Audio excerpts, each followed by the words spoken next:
안녕하세요. 제 할아버지와 할머니 두 분 모두 그렇게나 딸을 보고 싶어 하셨다네요. 오매불망 딸을 원하셨지만 끝끝내 아들만 보셨다는 것이 안타까운 대목이에요. 자식들은 오형제였죠. 오죽했으면 다섯째의 이름을 여성스럽게 짓기까지 하셨답니다. 친가는 원체 사는 형편이 괜찮은 집안이었어요. 문제는 자식 농사가 부정할 수 없을 만큼 분명하게 흉작이라는 것이었어요. 제 할아버지께서도 오형제라 하였죠. 할아버지가 딱 가운데 셋째이셨는데요. 형들 그리고 동생 녀석들까지 전부 형이며 아우며 가릴 것이 없도록 죄다 성정이 글러먹었지. 할아버지께서는 당신 혼자만 집안에서 성격이 멀쩡하고 생각하는 것도 정상이었다고 일찍이 주장해 오신 바 있었습니다. 당신이 직접 친형제들의 망나니스럽고 한룡스러운 작태를 경험해 보셨었기에 자랄수록 그런 기질을 드러내는 자식들을 보면서 치를 떠셨습니다. 그건 고치려고 한다고 해서 고쳐지는 게 아니라고 그러셨고요. 자식들 일에는 멀찌감치 떨어져서 점점 손을 놓으셨습니다. 모르는 척 관망을 하는 게 당신의 정신 건강에 아름답다고 판단하셨던 거예요. 그런 할아버지의 모습에 기가 막히고 속이 상하셨던 할머니께서는 그러나 점차 인정하실 수밖에 없었습니다. 짐승도 저것보다는 말을 잘 알아듣겠다. 당신의 배로 나와서 기른 자식들이 결코 평범하지 않음을 인정하시게 됐던 거예요. 할머니께서는 틈만 나면 당신의 가슴을 내려치시며 한탄을 하시는 게 일과가 되고 말았죠. 자식들이 어쩜 하나같이 커갈수록 통제불능의 구제불능이 되어가는지 온갖 사고라 사고는 다 치고 다니는 자식들 때문에 할머니께서는 동네 사람들 보기가 창피하고 민망해서 집 밖을 나가는 게 걱정이실 정도가 되었습니다. 하지만 사람이 죽으라는 법은 없는 법이었습니다. 골칫덩어리로 자라난 오형제였으나 딱 한 명 말이 통하는 자식이 있었기 때문입니다. 그건 바로 다섯째, 그러니까 막내였습니다. 아들은 이제 제발 그만 태어났으면 하는 바람으로 부모가 자식 이름을 여성스럽게 지었고 그리하여 다섯째는 주변에서 놀림받기에 딱 좋은 이름을 단체로 자라났으나 바로 그 자식만이 부모 속을 썩이지 않았습니다. 유일하게 망나니, 한량, 통제불능의 구제불능이 아니었던 다섯째는 자신의 형들을 보며 일찍이 든 생각이 있었습니다.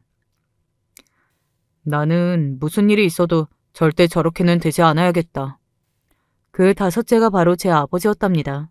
제 아버지가 집안에서 부모님의 예쁨을 독차지하는 자식임은 불보듯 뻔한 일이었죠.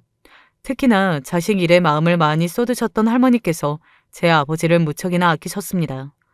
다섯째가 아니었다면 진작에 이승살이를 마감했을 거라며 우신 적도 있다고 하니 설명이 필요 없을 정도입니다. 앞서 밝혔듯이 그 시절치고 친가는 괜찮은 형편의 집안이었는데요.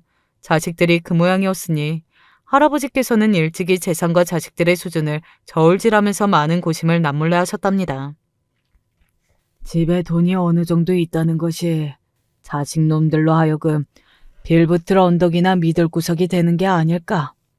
그래서 더 자식놈들이 끝갈대를 모르고 설쳐대는 게 아니야. 이건 영 느낌이 좋지 못하구만.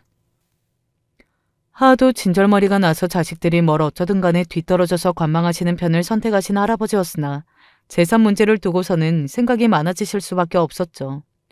그래서 장남이 성인이 되었는데 대학은 근처도 못 가보고 그렇다고 해서 일자리를 구하는 것도 아니며 술이나 퍼마시고 질 나쁜 놈들과 무리를 지어 다니면서 여자들한테 찍적거리는 모습에 결심을 마치셨습니다. 자식놈들에게 물려줄 돈은 먹고 죽으래도 없다. 앞으로 그렇게 정했어.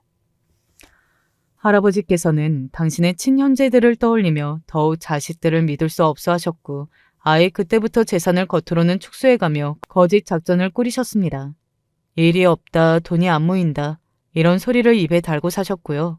집에 들어오지 말라고 쫓아내면 수치를 모르고서 집에 찾아와 문을 부수려 들고 돈을 훔쳐가려 들었던 자식들이었기에 마음 먹고 쫓아낼 수도 없으니 점차 집에 돈이 없다는 쪽으로 노선을 정하신 할아버지의 의중을 할머니께서 눈치채셨고 수긍을 하셨습니다.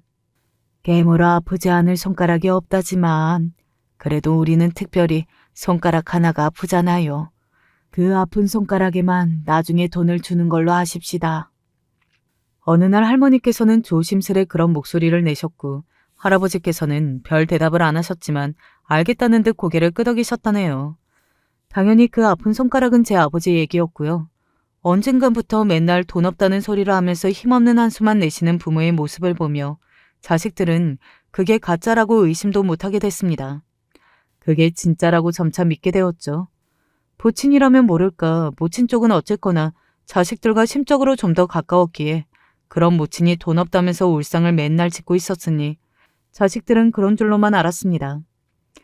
내심 할머니께서는 당신의 자식들이 점차 나이를 더 먹으면서 개가천선을 할 수 있지 않을까? 정신을 차리면서 돈이라도 성실하게 한 푼 벌어보려고 하지 않을까? 이런 기대를 가지셨다죠. 하지만 썩은 뿌리에서 새로이 잎이 자랄 수는 없는 법이었습니다. 장남은 크고 작은 사고를 치다 못해서 기어이 감옥에 가게 되었을 때 할머니께서는 모든 기대를 내려놓게 되셨습니다. 차남은 7살 연상의 여자를 임신시키는 바람에 20대 중반의 나이에 갑자기 결혼하게 되셨고요. 그 여자는 꽤 사는 집안의 딸이었는데 문제는 그 집안이 아주 합법적이고 모범적으로 살면서 재산을 모은 게 아니었다는 점이었습니다. 게다가 그 여자는 한번 다녀온 전적까지 있었죠. 결혼을 했었는데 1년 만에 결혼 생활이 끝났었다네요. 이혼은 아니었고 사별이었습니다. 배우자가 하루아침에 뺑소니 교통사고로 명을 달리 있었다네요. 그 여자의 집안이 왠지 심상치 않았고 무서웠는데 석연치도 않은 사별 전적까지 있었다고 하니 할머니께서는 도저히 이 결혼을 받아들이실 수가 없었습니다. 그렇다고 해서 여자를 임신을 했다고 그러는 마당에 결혼을 막으실 수도 없었죠. 할아버지께서는 냅도라는 2글자만 내뱉으셨고 그건 할머니의 속을 더 뒤집어 놓았습니다. 차남은 꽤 부유한 집안의 대릴 사이로 들어가게 되었다면서 위풍당당한 모습으로 장가를 갔었죠. 그리고 5년 뒤에 이혼을 당했으며 이듬해에는 감옥에 갔습니다. 이혼을 당했던 사유는 태어난 아기가 너무 이상하리 마치 아빠 쪽을 하나도 안 닮았으며 엄마 쪽도 애매하게 닮았을 뿐이라는 걸 차남이 수상하게 여겼기 때문이었죠.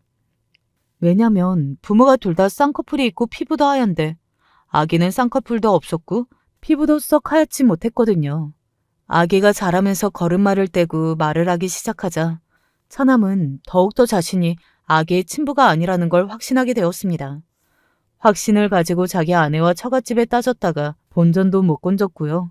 무서운 처가에서 작정하고 공격을 해오니까 당해낼 재간이 없었고 이혼이라는 결말도 되게 억울한 모양새로 맞이해야 했습니다. 결혼 생활이 그런 식으로 끝나버린 뒤 차남은 방황을 했었죠. 하지만 결코 감옥에 갈 만큼 정신머리가 썩어 있던 상태는 아니었다고 주장을 하였습니다. 요컨대 전부인과 전 처갓집에서 자신에게 함정을 파놓고 유도를 한 것이며 거기에 잘못 걸려들어서 감옥까지 가게 되었다는 이야기였어요.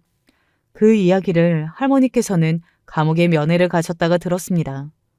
당신의 자식이 거짓말하고 있는 거라고는 생각하지 않으셨습니다만 앞으로 면회는 안 와야겠다고 다짐하셨다네요. 그리고 이사를 가셨습니다. 오랜 세월 살았던 정든 동네였고 집이었으나 자식이 2놈이나 감옥을 갔는데 사정을 다 아는 이웃들에게 둘러싸여서 사는 것이 힘들었기 때문입니다. 하지만 이것은 반드시 나쁜 일만은 아니었어요. 왜냐하면 망나니 구제불능 자식들 때문에 계속 재산을 축소하며 숨기셔야 했잖아요. 그래서 이사를 확정지은 동네의 작은 빌라로 들어가셨지만 그때 그 바로 옆 동네의 아파트를 구입을 하셨습니다. 그러니까 작은 빌라에서 월세로 거주를 하셨으며 구입을 하신 아파트는 다른 사람에게 세를 내놓으셨던 것입니다. 그리고 얼마 지나지 않아서 그쪽 동네가 미친 수준으로 집값이 뛰었습니다. 그러자 그 아파트를 아예 팔지 않겠느냐는 문의도 종종 들어왔고 할아버지께서는 고심 끝에 그 아파트를 비싼 값에 파셨고요. 거주하시던 작은 빌라는 그때 아예 사들이셨죠. 그 빌라의 값은 별로 오르지도 않았었거든요. 그리고 또 다른 동네의 아담한 아파트를 구입하셨습니다. 그리 오래 지나지 않았을 때 그 아담한 아파트의 가격이 무섭게 치솟았고요. 그렇게 부동산으로도 아주 재미를 보셨죠. 할머니께서는 이 과정을 지켜보고 몸소 겪으시며 돈이 불어나는 원리를 머릿속에 다 담아두셨어요. 또한 할아버지처럼 대범한 투자와 동물적인 판단 감각이 아주 중요하다는 것도 기억해 두셨고요. 부모는 자식의 거울이라고 하던데 꼭 들어맞지 않은 경우가 있나 봅니다. 장남과 차남이 그리 되었건만 삼남은 조금 다른 양상으로 불효를 저질렀죠.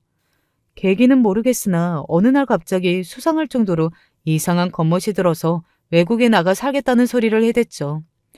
외국에 나가서 돈을 버는 것에 얽매이지 않고 자연을 벗삼아 자유롭게 살 수 있노라 주장했습니다. 할머니께서는 자식이 낯선 외국 땅에 가서 살겠다고 하는 게 이해가 안 되고 걱정스러울 따름이었죠. 할아버지께서는 당신의 친동생도 그런 기질이 있어서 옛날에도 환장하는 줄 알았다고 하시며 절망적으로 고개를 저으셨습니다. 연병아, 우리나라에는 뭐 자연이 없어? 널린 게 자연이야. 남의 나라까지 가서 그러게 살고 싶다는 게 어디 정상이야? 미쳐서 그러는 거니까 그냥 두시오. 말려질 게 아니고 고칠 수 있는 게 아니니까. 할머니를 향해서 그냥 삼남을 알아서 자기 인생 망치도록 내버려두라고 그러셨습니다. 이미 글렀다고 하셨죠. 삼남은 정말로 외국에 나갔어요. 중국이었죠. 그리고 오래도록 소식이 들려오는 일은 없었습니다. 사남은 이 여자 저 여자를 만나고 다녔고 일도 한 가지로 온전치 해내지 못했으며 돈 관리에는 젬병이었고 특히나 자기가 뭘 좋아하는지 뭘 하고 싶은지 인생을 왜 사는지 이런 것도 정확히 정의를 내리지 못하던 자식이었습니다. 욕심도 야망도 아무 계획도 없었죠. 그렇게 흘러가는 대로 하루하루를 살다가 어떤 여자하고의 사이에서 아기가 생겼고요. 그때도 아무 생각 없이 그저 살다가 아이가 태어나고 나서야 그제야 혼인신고를 했다고 하네요. 그리고 몇 년 뒤 그 여자는 아이를 데리고서 사남의 곁을 떠났습니다. 아이랑 둘이서만 살면 어떻게든 잘 살 것 같은데 사남과 이대로 계속 같이 살면 세 식구 다 굶어 죽을 것 같아서 떠난다는 쪽지만 남긴 채로 말입니다. 그제서야 사남은 뒤늦게 정신이 좀 들었던 거예요. 그 이전까지는 한 가지 일을 꾸준히 하는 법이 결코 없었는데 그 이후로는 공장의 생산직이라든지 하는 일들을 최소한 몇 달 이상씩은 하기 시작했습니다. 때마다 크게 돈은 못 벌었어요. 돈 관리도 잘 못했고요. 그러나 남들처럼 평범한 일을 하면서 어떻게든 꾸준히 돈을 벌어보려는 것. 자식이 그 노력 자체를 부모는 높이 평가해 주었죠. 비록 할아버지께서는 인정을 안 해주셨으나 할머니만큼은 사남이 정말 돈이 필요해 보이는 상황이라면 조금씩 지원을 해주셨습니다. 왜냐하면 사남의 정신을 다잡은 계기이자 궁극적인 목표가 자기 처자식을 되찾는 일이라는 걸 할머니께서는 알고 계셨기 때문이었죠. 조금 씁쓸한 대목입니다만 수년이 흘러서 그 여사는 다른 남자와 재혼을 했습니다. 자신과 아이를 따스하게 받아주고 품어줄 그런 남자를 새로 만나서 새 출발을 했어요. 풍족하지 않지만 단란한 가정을 꾸리며 그렇게 살아갔고요. 결말은 그렇게 났으나 사남은 좌절하고 낙담하기보다는 꾸준히 일을 하며 살아가는 일상을 앞으로도 보내자는 다짐을 했습니다. 마음을 제법 바르게 먹었기 때문인지 새로운 상대를 만나 결혼도 했죠. 할머니께서는 그러나 이 조합을 별로 마음에 안 들어 하셨답니다. 가진 게 없을 수 있고 배운 게 없을 수 있지. 그런데 싸가지마저 없으면 이건 뭐 어쩌자는 이야기야. 하나부터 10까지 마음에 안 드는 인물을 며느리로 인정하기 싫어하셨죠. 게다가 그쪽에서는 한술 더 떠서 아예 본인에게는 시댁이 없는 것처럼 굴었습니다. 그러니 할머니 입장에서는 기도 안 찼을 거예요. 유일하게 달랐던 다섯째, 막내에게 향했던 기대감은 쉬이 갈무리 될 수 있는 게 아니었을 테고요. 자기 형들처럼 되기 싫었던 다섯째는 착실하게 학창시절을 보냈고 그런대로 공부를 잘했으며 4년제 대학을 갔습니다. 얼마나 부모의 마음을 어루만져주고 위로를 해주는 자식이었겠나요. 그런 효자가 눈에 넣어도 안 아플 막내가 하필이면 가난에 빠진 집안의 여자랑 결혼한다고 그랬으니 할머니가 속상해서 가슴이 무너져 내릴만 했습니다. 너무나도 속상해서 그때 즉각 들어 누우셨다네요. 제 외가 집안은 엄청나게 가난했습니다. 그냥 가난한 것도 아니고 아주 많이 가난해서 걸핏하면 굶어 죽을 위기에 직면해야 했습니다. 게다가 그토록 형편이 좋지 못했건만 자식은 무려 6이나 되었죠. 더 놀라운 대목은 그 자식들이 대체로 멀쩡히 자기 밥 벌어먹고 사는 경우가 드물었다는 것입니다. 외가를 보자면 부모는 자식의 거울인 게 맞습니다. 왜냐하면 제 외할아버지께서는 만사가 귀찮아 하시던 분이었거든요. 요새 인터넷에 쓰는 표현을 빌리자면 태어난 김에 그냥 사는 사람이라고 할 수 있던 분이 바로 제 외할아버지셨습니다. 특별히 뭘 이루고자 하시는 게 없었고요. 가장으로서의 기계, 책임감 그런 건 역시도 없었습니다. 매사에 허허실실이라서 가장의 권위를 앞에서 자식들을 잡았다든가? 뭐 그러시지는 않았으니 그나마 장점이 있기는 하네요. 한 번도 자식들을 무섭게 혼내거나 윽박지르고 때린 적이 없으시다고 합니다. 하지만 책임감으로 자식들을 돌봐주지 않으셨기 때문에 배가 고파서 힘없이 늘어져 있는 자식들을 보고도 위기감을 못 느끼시는 얼굴을 하셨다네요. 외할머니께서는 생활 감각이 좀 떨어지시는 분이셨습니다. 한마디로 야무지지 못하셨어요. 솔직히 집에서 생활하면서 자식들의 입장에서는 엄마라는 존재가 엄청 중요하고 대단하잖아요. 밥, 요리, 청소, 빨래, 자식 훈육이며 세세한 간섭까지. 오만 걸 도맡는 게 엄마의 역할이죠. 오죽하면 여자는 약해도 엄마는 강하다는 표현이 있겠나요. 하지만 외할머니께서는 좀 남다르셨던 분인 것이죠. 자식들을 여럿 낳았으니까 그것들이 얼마씩이라도 벌어오면 형편이 좀 낫겠지. 그것들이 얼른 나가서 돈을 벌어왔으면. 그런 기대를 하시면서 자식들을 6 낳으셨다는 게 여러모로 생각이 많아지는 대목입니다. 외할머니께서는 어째서 자식들이 부모를 닮는다는 것을 고려 못하셨던 것일까요? 사실 옛날 그때로 보자면 자식들 머릿수가 일꾼의 머릿수이며 돈을 벌어줄 자금줄의 개수인 건 맞았습니다. 그러나 먹을 입의 개수인 것이 우선이었죠. 가뜩이나 어려웠던 집안 형편은 먹어야 할 입들이 늘어날수록 자꾸만 더 기울어갔습니다. 첫째인 장녀는 그 시절 어려운 집안에서 난 장녀의 전형과는 다르게 희생정신으로 똘똘 뭉쳐있지 않았어요. 한없이 유약한 성정을 지니고 있었을 뿐이죠. 집안 형편이 어려워 학업을 길게 이어갈 수도 없는데 대신 그런 때 아무 불만도 표하지 않았습니다. 집이 너무 가난해서 장녀는 한동안 다른 집에 보내진 적도 있었죠. 그 집에 가서 집안일이라도 하면서 빌붙어 있으라는 뜻으로 외할머니께서 장녀를 보내셨다고 합니다. 하지만 장녀는 며칠 후 자기 발로 돌아왔어요. 그 집에서 지내는 게 너무 눈치가 보여서 힘들다는 이유로 말입니다. 머나먼 길을 장장 이틀에 걸쳐서 길에서 노숙을 해가면서 돌아왔죠. 외할아버지께서는 불쌍하니까 이제 장녀를 어디든 쫓아내지 말라고 하셨습니다. 외할머니께서는 집에 먹을 것도 없는데 돌아와봤자 뭐가 좋냐고 하시면서 장녀더러 동생들이나 그럼 잘 돌보라고 하셨습니다. 놀랍게도 장녀는 동생들을 돌보는 것도 잘 못하였죠. 성의도 의욕도 별로 없었거든요. 첫째 밑으로 나머지 자식들도 대체로 성격들이 다 그러하였습니다. 맹하게 짝이 없었죠. 그러면서 희한하게 고집들은 좀 있었고요. 다들 야무지지 못하고 생활 감각이 떨어졌는데 셋째가 홀로 두드러졌습니다. 제 엄마의 이야기입니다. 엄마가 외가에서 구세주 역할을 하셨네요.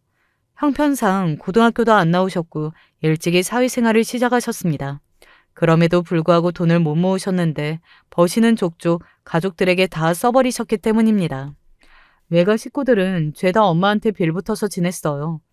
이렇듯 적나라한 표현을 쓰는 게 좋지 않지만 그게 사실이었던 걸 어찌하나요? 다들 엄마만 바라보며 기대하면서 손가락이나 쪽쪽 빨고 있었던 것이 외가 집안의 과거의 모습입니다. 남자도 아니고 여자가 몸만 딸랑 시집오는 거? 그래 그건 내가 그렇다고 치면서 받아들이마. 그럴 수도 있지. 돈이 없고 능력이 없는 건 충분히 내가 이해를 하겠는데 어떻게 집구석이 그따위냐는 거지. 그따위 집구석이랑 어떻게 사돈을 맺어? 할머니께서는 유일하게 멀쩡한 자식이 고작 그런 집안의 사위가 되도록 내버려둘 수 없다고 하셨습니다. 아버지의 짝으로 엄마를 허락하실 수 없다는 반대의 뜻을 처음부터 강경하게 밝히셨었죠. 다른 자식이라면 모를까 아버지만은 절대로 겨우 이런 결혼을 하게 될 수 없다는 게 할머니의 뜻이었어요. 그래서 엄마는 당시 아버지하고 결혼을 못하겠구나 싶어서 울적하셨다고 합니다. 우리 집안이 가난하고 어려울지언정 그래도 살기 팍팍할지언정 부끄럽지는 않았었고 내 인생에서 우리 집안이 짐이고 걸림돌이라는 생각은 해본 적이 없었는데 그래서 번 돈을 다 줘도 아깝지가 않았었는데 지금만큼은 내 발목을 잡는 것 같아서 원망스럽구나. 그때부터 엄마가 외가에 무조건 퍼주기만 하며 살아오셨던 지난 날을 돌아보게 되셨고 앞으로는 달라져야겠다는 생각도 하게 되셨던 거예요. 부모님이 결국에 부부의 연을 맺을 수 있었던 건 공교로운 일이지만 그 무렵에 할아버지께서 편찮으셨기 때문입니다. 그때 처음으로 건강 문제를 크게 겪으셨죠. 그런 상황을 겪고 나니 다섯째 막내를 얼른 장가 보내는 것도 괜찮은 일이라는 생각을 할머니께서 하게 되셨습니다.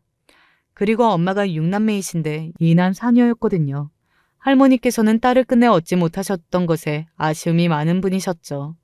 혼자서 성격 좋고 정신머리가 멀쩡한 자식, 다섯째의 이름을 여성스럽게 지었기 때문에 그게 효과가 발휘해서 자기 형들처럼 망나니가 되지 않을 걸 수도 있다는 추측 또한 하고 계셨습니다.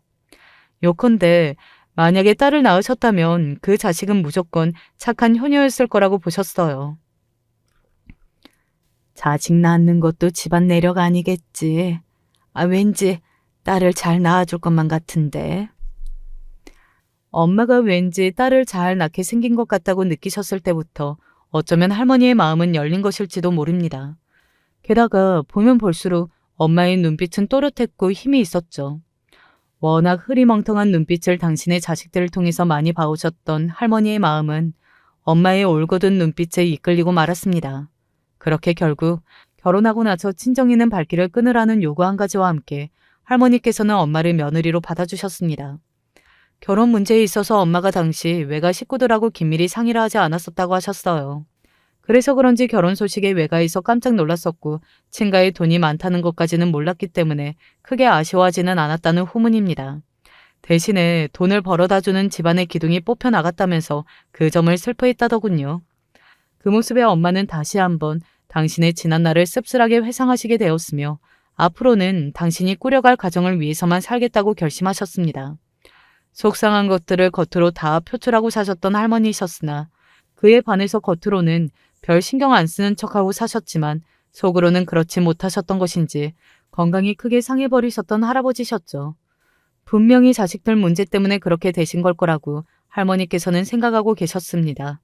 그래서 엄마는 유독 두 분께 마음을 다해서 잘하려고 노력하는 며느리가 되셨다고 해요. 부모가 번듯해도 자식들이 엇나가는 경우가 있는 거구나. 외가와 어찌 보면 비슷한 것 같으면서도 정반대인 친가의 모습에 엄마는 마음이 자꾸 쓰이셨던 것이죠. 그리고 엄마는 결혼 1년 만에 딸을 낳아서 모두를 미소 짓게 만드셨습니다. 태어난 딸이 바로 저였고요. 부모님의 결혼부터 약 7년 정도가 모두에게 최고로 행복했던 나날이었을 거예요.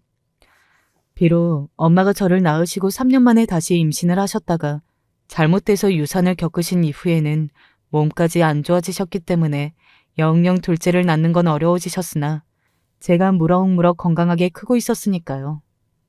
아버지를 포함한 모두가 있는 자식 하나만 잘 키우고 살아도 괜찮다고 말을 했기 때문에 엄마도 금세 마음을 추스를 수 있었다고 합니다. 엄마가 그때 유산을 하셨던 건 유독 두 번째 임신에서는 초기부터 컨디션이 오락가락했던 마당에 당신의 친정일로 극심한 스트레스를 받으셨기 때문이라는 추측이 좀 있었죠. 듣기만 해도 고개가 절레절레 흔들어지고 입에서는 깊은 한숨이 나오는 그런 황당하고 한심스러운 일들이 그때 외가 집안에서 연달아 있었거든요. 심성이 부드러웠던 아버지는 차마 당신의 처가를 대놓고 욕하지는 않으셨으나 할머니께서는 달랐습니다. 당신의 사돈 집안을 씨를 말려버리는 게 세상에 이로울 쓸모없는 족속들이라고 종종 욕을 하셨다는데요. 그런 욕을 하시고 나면 꼭 마무리는 당신의 문제 많은 자식들을 떠올리며 두통을 앓는 수순이었답니다. 할아버지께서 편찮으신지 벌써 수년째였으나 결혼해서 바로 옆 지역에 살며 자주 왕래를 하는 다섯째를 제외하면 나머지 네 자식들 모두 돈 10원 한 장을 집에 안 갖다 주면서 누구 하나 부친의 안부를 묻고 걱정하는 경우가 없었습니다. 이에 할머니께서 아주 치를 떨고 계셨는데 그런 지경을 넘어서 아이 자식들을 등지고 피눈물로 끊어버리는 사건이 일어나고 맙니다. 자연을 벗삼아 산다느니 어쩐다느니 하면서 독특한 이상론을 펼쳤던 삼남이 돌아온 것이었어요. 원놈의 외국 생활을 어떻게 했는지는 몰라도 구질구질하게 짝이 없던 모습이었다고 할머니께서 회상을 하셨죠. 한국으로 돌아온 삼남은 도무지 적응을 하지 못하였고 그런 와중에 겉멋은 또 이상하게 들어가지고 경기도 끄트머리에 있는 어느 한적한 동네의 전원주택 생활을 꿈꿨어요. 그런데 돈이 있고 능력이 돼야 말이죠. 그게 안 되니까 돈을 빌렸습니다. 이상적인 전원 생활을 하려고 고금리를 감당해가며 업자한테 돈을 빌리는 멍청이가 있을까요? 애석하게도 삼남이 그랬습니다.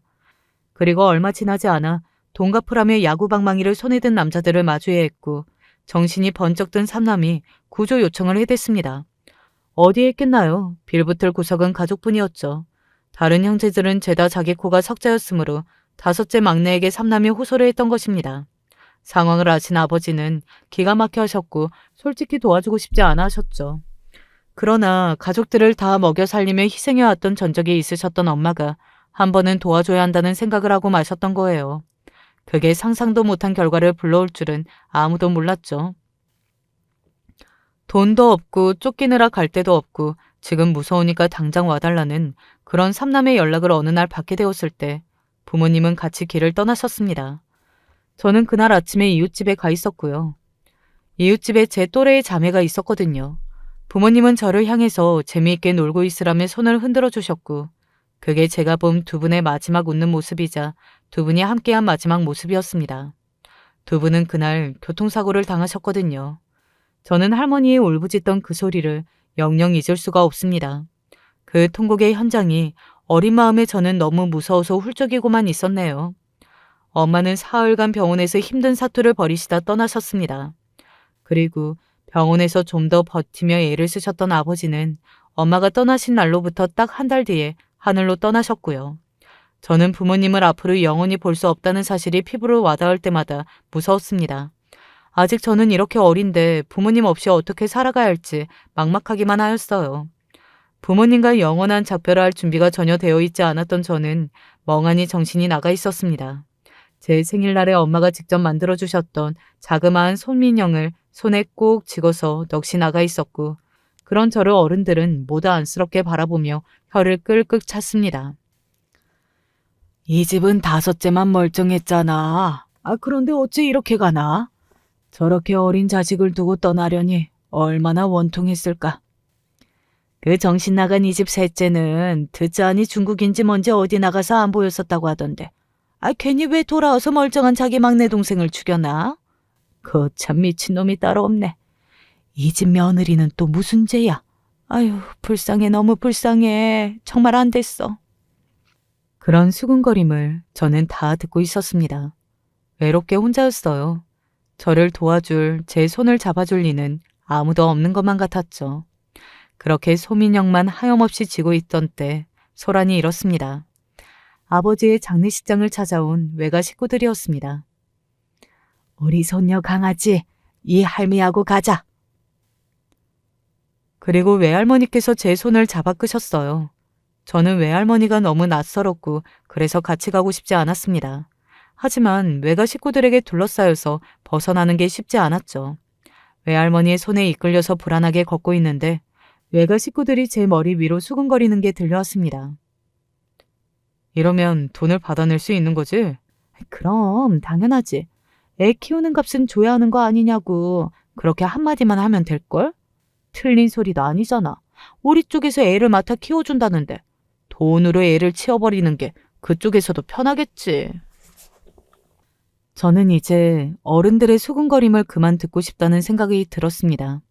하지만 엄마가 돌아가신 목숨값을 받아내지 못한 게 분하다며 저를 키워준다는 면목으로 돈을 제대로 뜯어낼 것이라는 수군거림은 이어서 계속 들려왔습니다. 엄마가 당신의 친정을 입에 담으실 때마다 골치 아픈 얼굴을 하셨었고 그래서 저는 제 외갓집을 거의 가보지 못한 채로 자라났다는 사실이 새삼 떠오르더군요. 외갓집에 도착하면 혼자 어떻게든 탈출할 것이라고 마음을 먹고 있던 바로 그때였습니다. 지금 뭐 하는 짓들이야? 누구 마음대로 우리 집안의 귀한 손녀를 데려가는 거야. 초췌하여 거의 당장이라도 쓰러지실 것 같던 몰골의 할머니께서 저를 발견하셨던 거예요. 그리고 즉각 형형한 눈빛을 하셨고 또렷한 음성으로 외치셨습니다. 방금 전까지만 해도 거의 쓰러질 것처럼 보였던 분 같지 않았죠. 사돈, 제 딸이 낳은 제 손녀를 제가 데려가려고 하는 것뿐입니다. 참나, 무슨 소리를 하시는 건지. 며느리는 우리 집안 사람이었고 이 아이는 내 친손녀인데. 많이 힘드신 상황에서 그렇게 무리하실 것 없어요. 어떻게 손녀까지 맡아 키우실 정신이 있으시겠어요? 안 그래요? 외할머니께서 그렇게 물으셨을 때 할머니께서는 저를 바라보셨습니다. 그러자 저는 이 상황이 겁이 나고 무서워서 뭐라고 말은 못하고 대신에 소민영을 품에 꽉 안았을 뿐이었죠. 그건 엄마가 직접 만들어주신 것임을 할머니께서는 익히 잘 알고 계셨습니다. 애를 데리고 가서 어디 한몫 챙겨보려는 건 아니시고? 저를 바라보신 할머니께서 피식 웃으시며 그렇게 물으시자 외가 식구들 일동이 난리가 났어요. 절대 그런 게 아니라고 주장했죠. 그렇다면 당연히 우리 집안에 돈 달라는 소리도 안 하시겠네.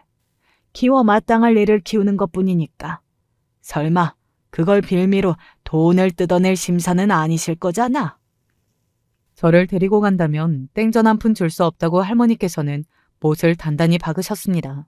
알아서 키우라고 말입니다. 그러자 놀랍게도 외할머니께서 제 손을 슬그머니 놓으시는 게 아니겠어요? 아니, 그래도 그렇지 친손녀라고 하면 좋은 마음으로 키우는데 들어갈 돈은 보내줄 수 있는 거 아니에요? 그게 맞죠? 맞기는 뭐가 맞나? 하여간에 스스로 벌어먹을 생각은 안 하고 어디 콩고물 부스러기 떨어지는 구멍이 있을까 싶어서 그것만 바라보며 사는 사람들하고는 상종을 하면 안 돼. 할머니께서는 아주 크게 혀를 끌끌 차셨습니다. 외가 식구들 모두 당혹스러운 얼굴이었죠. 외가의 계획을 경황 없는 와중에도 단번에 꿰뚫어 보신 할머니가 대단하게 느껴졌습니다. 농담이 아니고 진담으로 애 키우는 값은 한 푼도 줄 수 없다고 재차 할머니께서 선언하셨을 때 외할머니께서는 입술을 잘근 깨무시며 먼저 휙 돌아서셨습니다. 그러자 나머지 외가 식구들이 어색한 헛기침을 하면서 뒤를 따르더군요. 제 생각에는 이미 기세에서부터 외가 식구들은 할머니 한 분에게 싹 다 밀렸던 것 같네요. 외가 일동이 모두 떠나고 할머니께서는 힘겨운 듯 장례식장 바깥의 벤치에 털썩 앉으셨습니다. 고단하고 슬픈 기색으로 하늘을 올려다보시는 할머니의 얼굴에 저는 소민영을 들이밀었습니다. 할머니, 저는 이제 안 올 거예요. 부모님이 보고 싶어서 울고 싶어지면 여기 인형한테 대신 울어달라고 그럴 거거든요. 저는 이제 안 울어요. 그러니까 할머니도 울지 마세요. 우리 같이 웃으면서 살아요. 엄마가 그랬어요. 힘들어도 웃으면 힘이 난다고요. 그래, 너희 엄마가 그런 소리를 했었어? 어쩐지 시아비 돌보면서 시어미 잔소리를 듣는 와중에도 기죽는 법 없이 싹싹하고 항상 명랑했었지. 비결이 웃는 것이었구만. 이제야 알았네. 오냐, 나도 그렇게 해보마. 서글픈 눈매를 하시고도 할머니께서는 애써 인매를 당겨 웃으셨습니다. 그래서 저도 올 것 같은 기분이었으나 배시시 웃고 말았던 것 같아요. 그날 할머니와 저는 떠난 사람들을 위해서라도 앞으로 더 열심히 씩씩하게 살고자 함께 다짐을 한 셈이었습니다. 할머니께서는 당신의 삼남이 눈물의 사죄를 하였으나 받아주지 않으셨어요. 그리고 저에게 이런 소리를 하셨었죠. 사람 천성은 안 바뀌더라. 내 가족이라도 내 자식이라도 그건 변함없는 사실이야. 너도 살면서 명심해라. 부모님이 사고로 떠나신 후 시리에 빠져 계셨던 할아버지께서는 몸이 날로 약해져 갔습니다. 그나마 할아버지께서 건강을 잃으신 후 인생에 보람과 낙이 있었다면 그건 바로 제 부모님 두 분이었죠. 자랑스러운 아들과 착한 며느리 말입니다. 그래서였는지 할아버지께서 떠나실 적에 이제 더 이상 삶에 미련이 없다는 듯 조용히 눈을 감으셨는데요. 유언을 남기셨습니다. 절대로 앞으로도 자식놈들한테 재산은 알리면 안 돼. 무슨 뜻인지 알아들었지? 아무럼요. 그리고 재산 관리는 앞으로 더 내가 잘할 거니까 걱정은 말아요. 내가 당신만 믿고 가네. 자식복은 없는 셈이었지만 부인복 하나는 내가 있었네 그려. 할아버지와의 이별은 예고되어 있었던 것이고 그래서 마음의 준비를 다 하고 있었으나 그럼에도 불구하고 그 순간이 찾아오자 너무 슬펐습니다. 할머니께서는 이런 순간에 당신이 혼자가 아니고 제가 곁에 있어서 다행이고 고맙다고 해주셨어요. 저야말로 감사한 마음이었죠. 할머니가 아니었다면 저는 세상에 너무 외롭게 남겨졌을 테니까요. 할아버지께서 돌아가신 후 자식들이 어떻게 나오는지 그 행동을 할머니께서는 지켜보고자 하셨었죠. 하지만 역시나 모두가 할머니를 실망시키고 말았습니다. 천성이란 그런 것이라는 걸. 할머니께서는 재차 깨달으셨고 그때부터는 완전히 냉랭해지셨습니다. 당신의 인생에서 자식들이 있기는 있되 전혀 상관하지 않는 존재로 여기셨고요. 저를 돌보는 것에만 신경을 다 쓰셨죠. 그리고 제가 성인이 되어 대학을 간 뒤에도 마음을 편히 내려놓고 잔잔한 노후를 즐기시면서 그렇게 일상을 나섰었습니다. 대학을 집에서 거리가 꽤 먼 곳으로 가는 바람에 그때부터 저는 자취생활을 했었죠. 그리고 취업도 그쪽으로 했습니다. 사회생활이 결코 만만치 않았고 꼬박 돈을 벌러 다니는 일이 정말 힘든 것이라는 걸 깨달았어요. 하지만 남들도 다 이러고 사는데 제가 힘들다고 주저앉을 수는 없었죠. 무너질 때마다 다시 정신을 다잡고 일어섰습니다. 진짜 독하게 하루하루를 살기 시작했었죠. 그래서 저는 입사 3년 만에 아주 좋은 조건으로 스카우트 제의가 들어와서 성공적인 이직을 해냈어요. 주변에서 많은 축하를 받았었고 놀라움과 선망이 섞인 시선들도 여럿이었습니다. 제 인생을 스스로 개척해 나가는 과정의 중심에 있는 게 느껴져서 정말 보람되더라고요. 그렇게 살다 보니까 좋은 조건을 지닌 남자들을 저에게 소개시켜주겠다는 사람들도 종종 있었는데요. 어쩌다 보니 제가 의사하고 만나게 되었습니다. 당시 대학병원에서 열심히 단계를 밟아가고 있던 사람이었죠. 피곤한 얼굴로 저를 소개받는 자리에 나왔던 그 사람은 저와 대화를 할수록 얼굴이 밝아졌어요. 처음엔 시큰둥했으나 점점 대화에 집중하게 되었던 저 역시도 마찬가지였죠.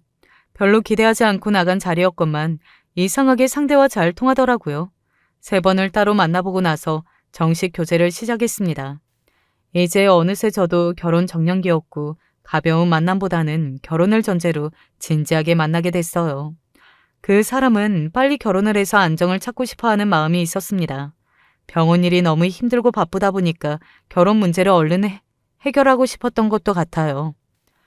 서로가 피곤하고 지칠 때 잠깐 시간을 내서 얼굴을 봐도 짜증을 내기는커녕 서로 위안이 되었고 별 대화를 하지 않아도 함께 있는 것이 편안하다는 걸 알았을 때 저도 그 사람도 결혼을 결심했습니다. 진지하게 결혼에 관한 대화를 나누었고 서로 많은 부분에서 뜻이 통한다는 것도 알게 됐죠. 저는 가장 먼저 당연히 할머니께 결혼 이야기를 드렸습니다.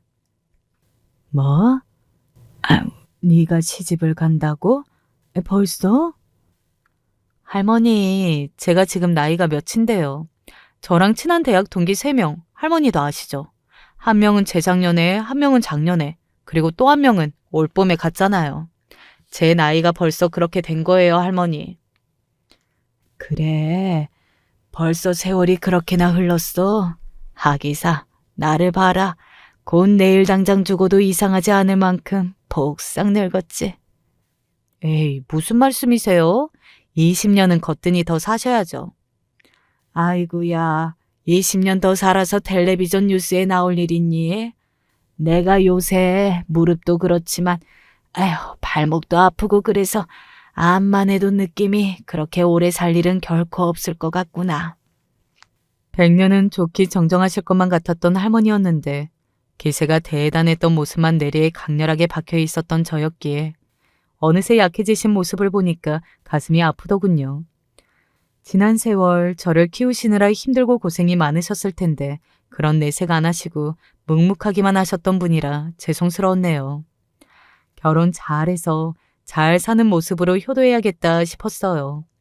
할머니께서 그때 컨디션도 안 좋고 다리가 아프다고 하셔서 상견례 위치를 할머니 댁과 가까운 곳으로 잡았습니다.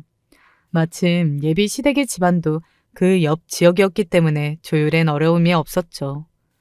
고풍스러운 한정식 집에서 모였고 저는 당연히 할머니와 둘이었으며 상대 측은 예비 시부모님과 시누이, 남편 조합으로 넷이었습니다. 이런저런 상투적인 대화가 흘러가고 있었는데요. 저는 처음부터 느꼈던 게 예비 시어머니 되시는 분의 표정이 좋지 않았다는 것이었어요. 뭔가 불만이 있는 것처럼 저와 할머니를 번갈아 쳐다보시더군요. 그리고 예비 시누이와 둘이서 빠르게 속닥거리는 장면도 제가 보았고요. 느낌이 안 좋았는데 아니나 다를까 예비 시어머니께서 기어이 코웃음을 크게 치셨습니다. 할머니 손에서 자라는 줄은 몰랐네요. 네? 아, 네. 할머니께서 저를 키워주셨어요. 부모님이 일찍 돌아가셨어요. 혹시 모르고 계셨나요? 아까 집에서 출발할 때 알았어요. 그때 들었거든요. 우리 아들 녀석이 미리 얘기하면 이 엄마가 반대를 할까봐 미리 얘기를 못한 거죠. 내가 부모 형제 없는 여자라는 소리를 듣고도 일단은 꾹 참고 와봤어요. 어떤가 한번 보기는 해야 할 것 같아서. 그런데 이건 아니죠. 대체 어떤 부분이 아니라는 건지 말씀해 주시겠어요? 명색이 의사인데 의사랑 결혼하려면 부모 형제는 없어도 최소한 돈이라도 있어야 하는 거 아닌가? 맨입으로 의사랑 홀라당 꿀꺽 하려고 했다는 거야? 내가 우리 아들을 의사로 만들려고 들인 노력과 수고가 얼마치인데 참나 어이가 없으려니. 예비 시어머니의 외침 뒤로 예비 남편의 난처해진 얼굴이 보였고요. 예비 시누이는 이게 당연한 상황이라는 듯 거만하게 턱을 치켜들었습니다. 예비 시아버지께서는 괜히 딴 곳을 바라보시며 딴청을 피우셨고요.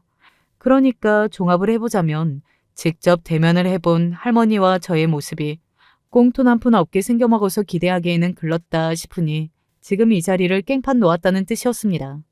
제가 다니는 좋은 직장, 그거 하나만 보고 의사 아들을 내어줄 수 없다면서 예비 시어머니께서 목에 핏대를 세우시더군요. 아무리 그래도 이쪽이 어른인데 언성 높이는 거 썩 보기 좋지는 않네요. 어르신, 수지 타산이 안 맞으니까 그러죠. 손녀를 전문직으로 못 키워내셨으니까 지금 그러시는 겁니다. 아, 손녀가 의사라고 생각해보세요. 부모 형제 없는 고아놈이 할아버지 손에서 컸는데 집에 돈도 없다? 그러면 그놈이 아주 날강도처럼 느껴지지 않으시겠어요? 아, 그러니까 지금 이 노인네가 돈 나올 구석도 없는 게 뻔한데 언강생심 의사를 손주 사위로 받으려는 게 용납이 안 되시겠다. 연세에 비해 정신은 아주 멀쩡하시네요. 네, 맞습니다. 남의 집 귀한 아들을 데려가시려면 돈이라도 있어야 할 거 아니에요. 저는 예비 시어머니 되시는 분이 정말 미친 줄 알았습니다. 저렇게 막장으로 행동을 하시다니 제 얼굴이 다 화끈거리고 할머니께 면목이 없어서 죄송해 미치려던 바로 그때였어요. 난데 자네 지금 당장 내가 말하는 곳으로 와줄 수 있나? 할머니가 금세 어디론가 전화를 거신 게 아니겠어요. 간단하게 통화를 하시고서는 아주 평온한 표정으로 맞은편을 바라보셨죠. 이왕 음식이 다 나와 있으니 그만 침 튀기고 식사나 하자고 그러셨습니다. 예비 시어머니께서는 어이가 없다며 고개를 흔드셨고 그때부터 예비 남편의 변명이 시작되었어요. 가족들 간의 상의가 안 돼서 지금 이런 상황이 난 거라고 말입니다. 그러자 예비 시누이가 발끈하면서 그럼 이 결혼을 하겠다는 거냐? 이기적이다. 가족들 생각도 해라. 아주 난리를 치더군요. 집안에 의사가 났으니 그걸로 한몫 결혼 장사를 벌여야 하건만 왜 비협조적으로 나오냐는 것이었습니다. 근데 그 말을 듣고서 예비 남편이 반박은 못하고 어물쩡 수그러드는 게 아니겠어요?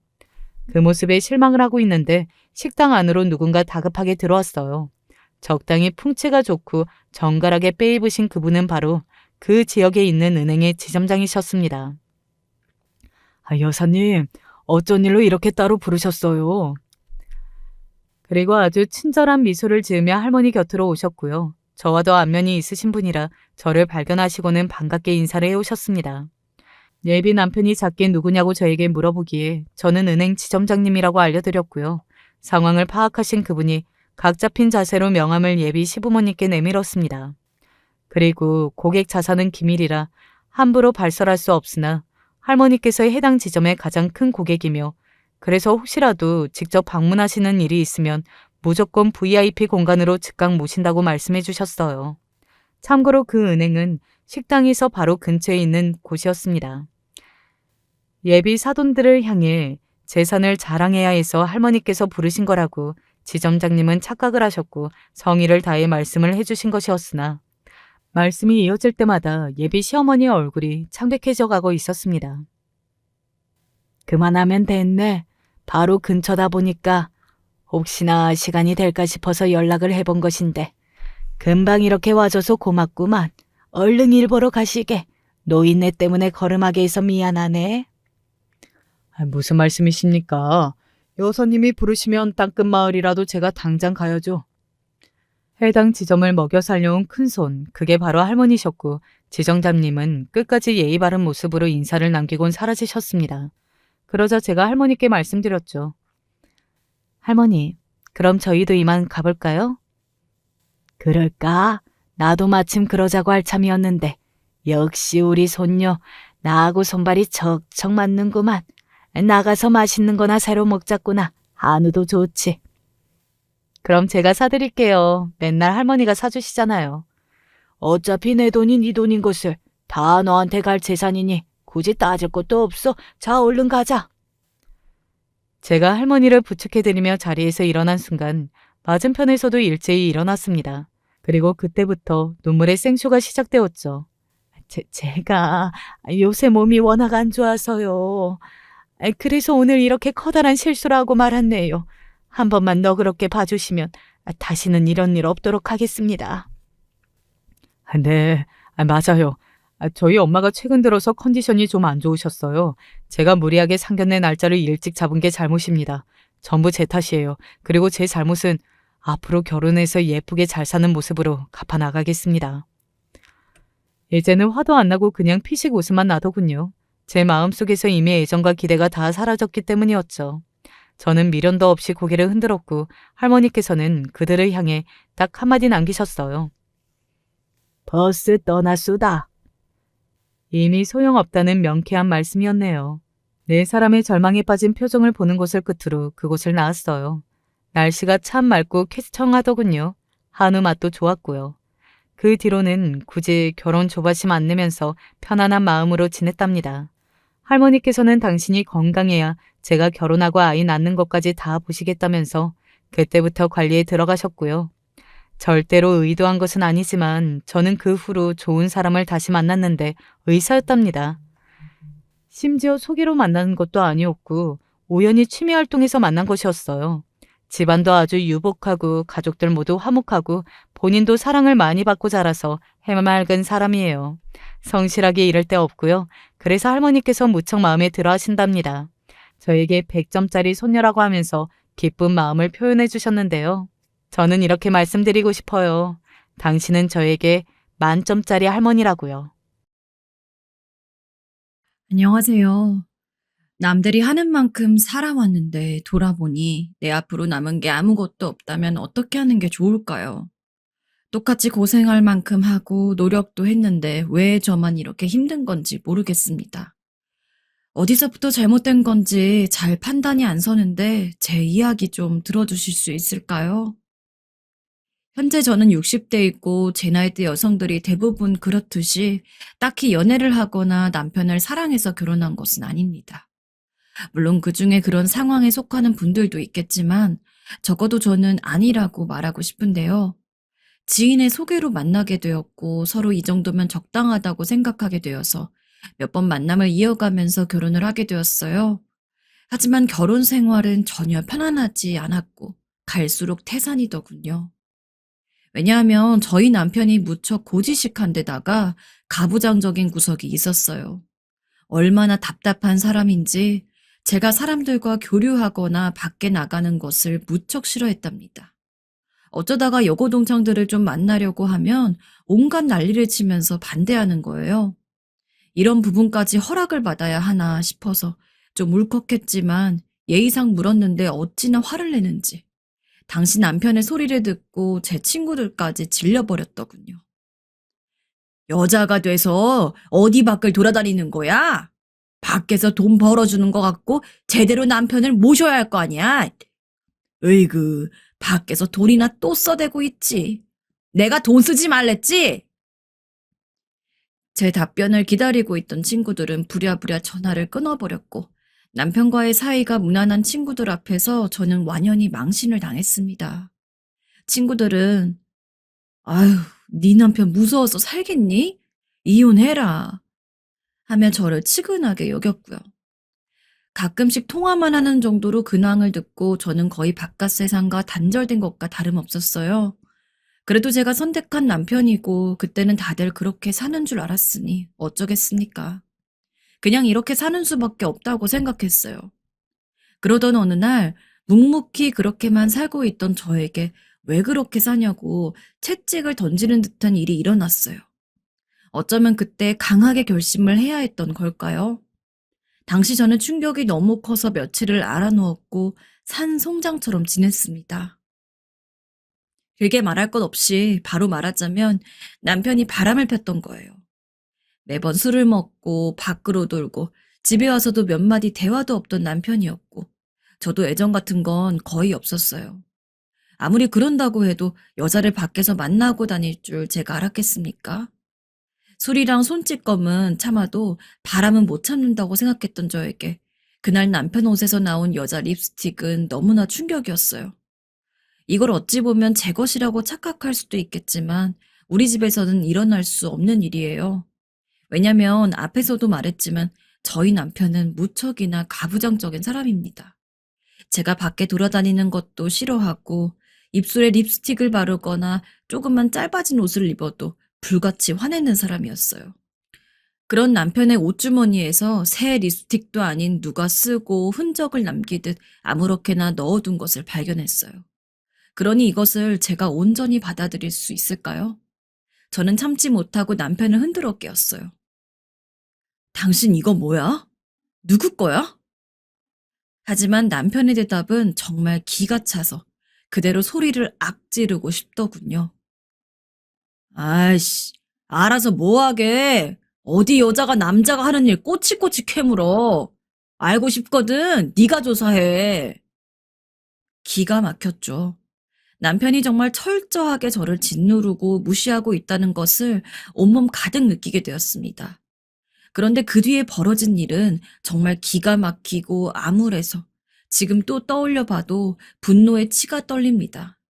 술이 덜 깬 상태였던 남편은 옆에 있는 물건들을 저에게 다 집어던지면서 온갖 난리를 치는 것이었어요. 너 때문에 잠 다 깼잖아. 어휴.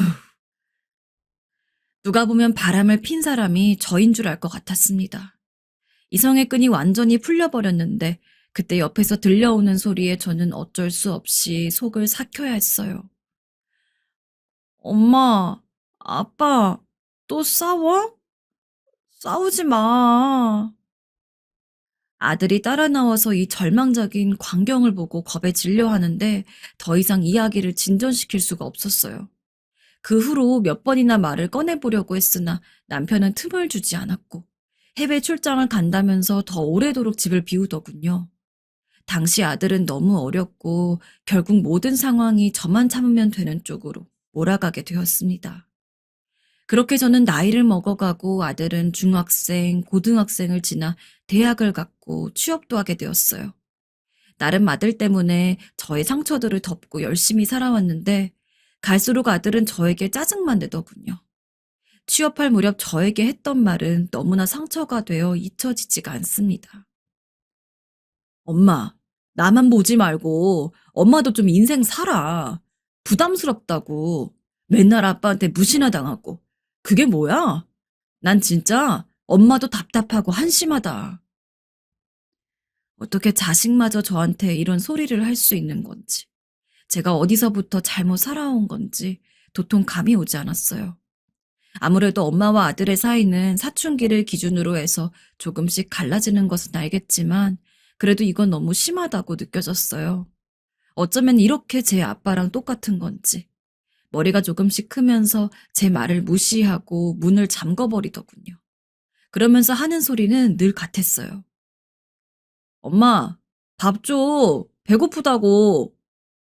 엄마, 돈 줘. 돈 없다고.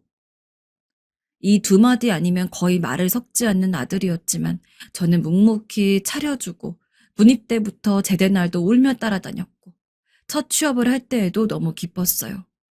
아들 말처럼 제 인생의 낙이 자식 하나뿐이었기에 그게 실제로 부담스럽게 느껴졌던 걸까요? 그럼 어떻게 하면서 살아야 했던 건지. 이제 와서 저에게 잘못 살았다고 손가락질 하는 건 너무 가혹하게 느껴지더군요. 다른 길을 생각해 볼 수 없도록 모든 게 남편의 틀 안에 가둬진 채로 살았기 때문이에요. 이때부터였을까요? 주변의 지인들이나 친구들 이야기를 들어보면 미운 정, 고운 정 모두 갖고 있고 서로 사랑하고 사랑받은 기억을 조금씩은 언저리에 갖고 있었어요. 그 덕에 이 나이껏 여전히 싸우면서도 산다고 하는데 저에게는 전혀 그런 것이 없었어요. 그저 미움, 분노, 환멸, 증오 뿐이었습니다. 이전 사건 이후에도 남편은 몇 번이나 바람을 피워댔고 그걸 종용하는 제 입을 막기 위해 물건을 던지는 등 야만인 같은 행동을 일삼아대니 저는 더 물을 수도 없었어요. 그렇게 참고 있는 제가 우스웠던지 툭하면 입버릇처럼 이혼을 말하는 것이었어요. 그렇게 억울하면 이혼해. 당신 주제에 이혼이나 할 수 있겠어? 뭐하고 살게? 혼자 어디 식당에서 일이라도 하려고? 아이고, 웃기는 소리 하네. 뭐라고요? 당신 말 다 했어요? 말 다 했다. 내가 뭐 못할 말 했어? 틀린 말 했냐고. 이 말을 몇 번이나 들어왔는지 모릅니다. 그때마다 굴욕스러운 표정으로 눈을 꽉 감고 저는 늘 방으로 들어갔고 울어대는 아들을 안고 그저 말없이 참기만 했습니다. 그때 품 안에 아들이 점점 자라서 머리가 커지고 이제는 위에서 저를 내려다보면서 한심해하는 얼굴을 보게 되었어요. 아들이 저에게 했던 말이 계속 울려 퍼지면서 견딜 수 없는 지경이 되었습니다. 엄마는 맨날 그러니까 아빠한테 무시당하고 살지. 왜 그렇게 살아? 한심하다, 한심해.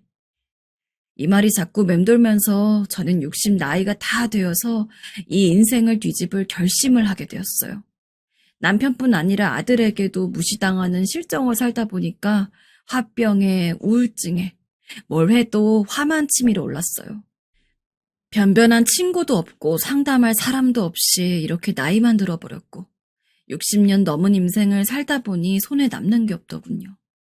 좀 더 빨리 찾아왔다면 뭔가 달랐을지도 모르겠지만 더 늦추고 싶지 않았어요.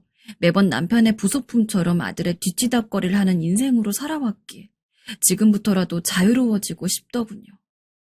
사실 이혼이라는 이야기를 남편 입으로 들을 때에는 너무 두렵고 무서웠어요.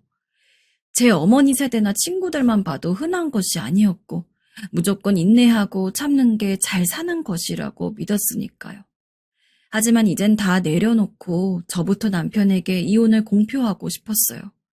그래서 여러 가지 고민을 해본 뒤에 남편을 불렀고 제 결심을 말했습니다. 저도 무작정 알아본 것은 아니고 이런 상황에서 제가 뭘 얻을 수 있는지를 다 조사해본 뒤였어요. 남편의 재산은 꽤 있는 편이었고 저도 몇십 년을 함께 살았고 기여한 바가 있다고 판명되기에 어느 정도는 받을 수 있겠더군요. 그러니 남은 여생만은 제발 혼자 보내고 싶었어요. 그렇게 어렵사리 털어놓은 말이었으나 남편은 아주 대차게 끊어버렸습니다. 뭐라고? 이 여자가 나이 60 먹어서 무슨 헛소리야? 요망 들었어? 이혼 같은 소리 하네. 이혼 못 해줘. 안 해.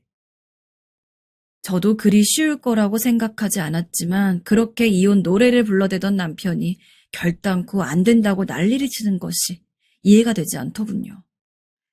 무슨 말이에요? 그렇게 이혼해달라면서요? 나는 혼자 살 거예요. 그게 더 이제 편할 듯 하니까. 웃기지 마. 나갈 거면 어디 나가봐. 그랬다간 돈 한 푼도 안 주고 쫓아낼 테니까. 뭐라고요? 내가 왜 돈을 못 받아요?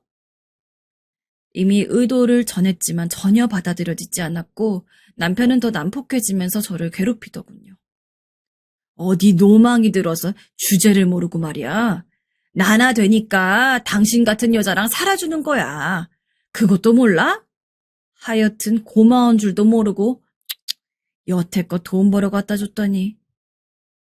매번 이런 모욕적인 말을 듣는 와중에 제가 견딜 수 있었던 건 같은 동네에 사는 지인이 소개해준 변호사 덕분이었어요.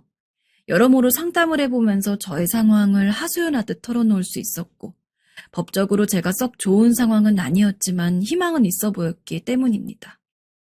많은 재산을 바라는 것도 아니지만 적어도 몇십 년 저의 시간들이 인정되길 바랬고, 그로 인해서 남편으로부터 간절히 탈출하고 싶었어요. 아들은 이때 분위기를 눈치챘는지 좀 심각해 보이더군요. 엄마, 진짜 아빠랑 이혼하게? 그래, 엄마, 너네 아빠랑은 못 살겠다, 이제. 이렇게 답하는 게 너무 힘들었지만 저는 사실 아들이 5살, 7살, 10살, 이때마다 매년 말하고 싶었습니다. 그렇게 참아오면서 이날에 이르게 된 거고, 미안한 마음도 있었지만 어쩔 수 없더군요. 아들도 이제 사회의 구성원이 될 만큼 컸고, 저를 조금이나마 이해해 주길 바랬어요. 아들도 마음이 조금은 약해졌는지 눈물을 보이더군요. 나는 잘 모르겠으니까 엄마 편한 대로 해. 알았어. 그 뒤로 서로 말하기도 거북한 이야기라 더 말을 꺼내진 않았고, 저는 저대로 묵묵하게 남편의 비난들을 견뎌내면서 상담을 다니곤 했어요. 그렇게 시간을 보내던 중에 저에게 일생에 2번 다시 없을 사건이 하나 찾아왔는데요. 제가 가끔씩 상담하러 다녔던 변호사 사무실에 잠깐 마주쳤던 사람이 있었어요. 사무실 오가면서 대기실에 같이 머무느라 얼굴은 눈에 익었거든요. 근데 그 남자분이 어느 날 저에게 먼저 말을 걸더군요. 저기 실례지만 어떤 일로 오신 건가요? 보니까 저와 비슷한 또래로 보이긴 했는데 한창 저보다 연상인 남편에 비해서 확실히 좀 더 젊은 느낌이 나기도 하고 깔끔하고 세련된 인상이었습니다. 저는 처음에는 사무실 직원인 줄 알고 대답을 이어갔고 말을 나누다 보니 그분도 저희 같은 상담받으러 온 입장이더라고요. 처음에는 별 생각 없이 말을 들었는데 뒤이어 나온 말에 갑자기 가슴이 쿵쾅쿵쾅 뛰더군요. 사실 저는 이혼을 했고 모든 걸 정리하고 혼자 살고 있는 입장입니다. 제가 딱 원하는 상황을 그대로 누리고 있다니. 현재 그 어떤 것보다 가장 바라는 것을 손에 넣었다는 게 너무 부러웠어요. 그런 반면에 어쩌다가 이혼을 한 건지 궁금하기도 하더군요. 그런 저의 표정을 눈치챘는지 하나씩 말을 꺼내는 것이었습니다. 아내가 매번 집에도 잘 들어오지 않고 아이를 위해서 참다가 겨우 이혼했어요. 그 끝 마무리가 좀 골치 아파서 여기를 드나들게 되네요. 저와 비슷한 입장인데 이미 한 발자국 나간 상황이라 저도 흥미를 갖게 된 것 같아요. 말을 더 나눠보니 나이는 저보다 2살 위였고 조금 거리가 있는 곳에 살고 있더군요. 저도 뭔가에 홀린 듯 제 사정을 다 털어놓게 되었어요. 어느새 눈물까지 주르륵 흘러 순간 놀랬네요. 알게 모르게 이렇게 내가 지쳐있고 상처받았다는 것 같아서 무척 처연하게 느껴졌습니다. 그런데 순간 이 남자분이 저에게 한 행동에 소스라치게 놀랐어요. 아이고, 뭐라 말해야 할지 모르겠네요. 근데 참 힘들게 사셨군요. 저도 그 입장 이해합니다. 누구보다요. 하면서 제 눈물을 닦아주는 것이었어요. 손수건도 아닌 맨손으로 닦아주는데 너무나 깜짝 놀랐어요. 누가 보면 어떡하나 싶어서 당혹스럽기도 했지만 생전 남편을 통해서는 이런 여자 대접을 받아본 적이 없기 때문에 진정이 안 되더군요.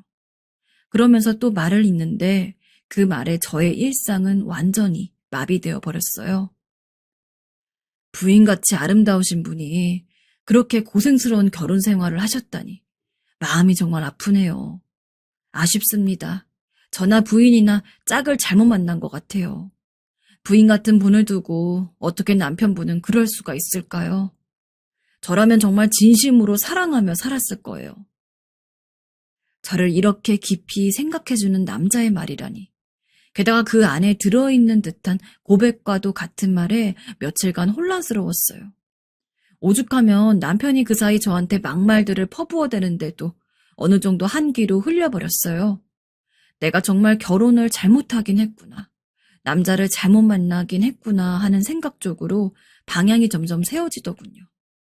이혼에 대한 생각은 확고해졌고 변호사와의 상담도 순조롭게 이루어지고 있고 슬슬 탈출구가 보이는 듯 했습니다. 그런 과정 중 제 앞에 나타난 우석 씨의 등장은 좀 새롭게 느껴졌어요. 저는 남자라고는 남편밖에 알지 못했고 이 사람이 저에게 해주는 대접으로 인해 늘 제 자신을 확인했었어요. 그러니 늘 자신이 없고 가끔 깊은 자기 혐오에 빠질 때도 있었습니다. 하지만 이후로 몇 번 마주치면서 개인적인 시간을 우석 씨와 나누게 되었는데요. 아주 짧게 이야기를 나누는 친구 사이였지만 그 잠깐의 시간 중에도 정말 저를 엄청 배려해주고 아껴준다는 생각이 들었어요.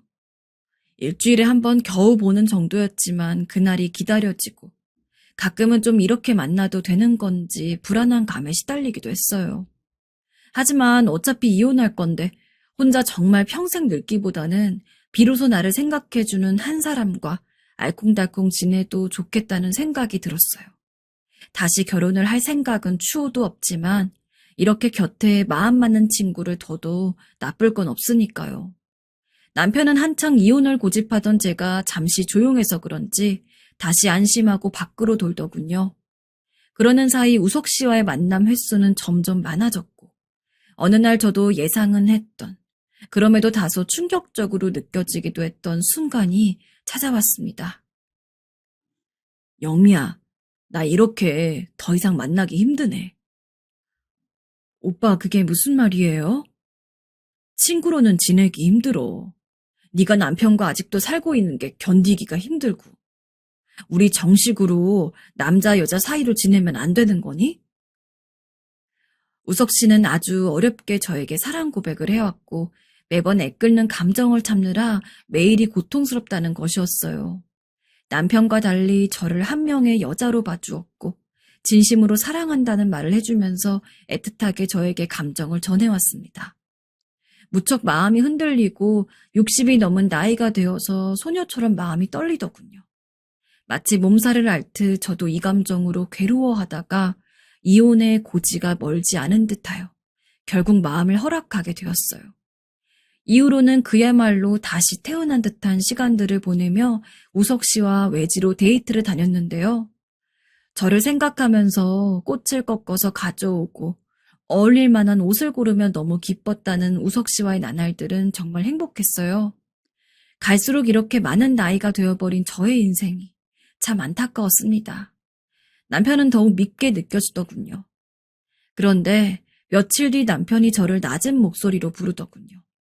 꽤 심각한 표정이었고 중요한 이야기를 한다고 하길래 저도 모르게 본능적으로 가슴이 두근거렸어요.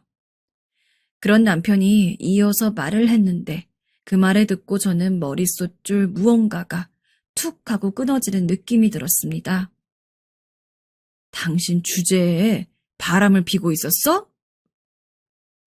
제가 기대했던 것은 이게 아니라 이혼에 대한 대답인 줄 알았습니다. 장기간 서로 말도 안 하고 거의 별거를 하던 중이었고 전 제 요구만 던져놓은 상태였거든요.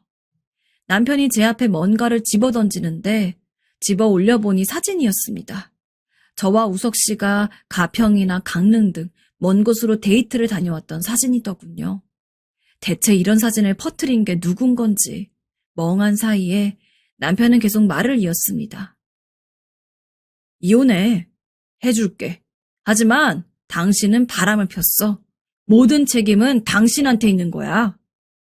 저는 보기 민망한 사진들을 주워 올리던 와중에 너무 당황해서 소리를 질렀습니다.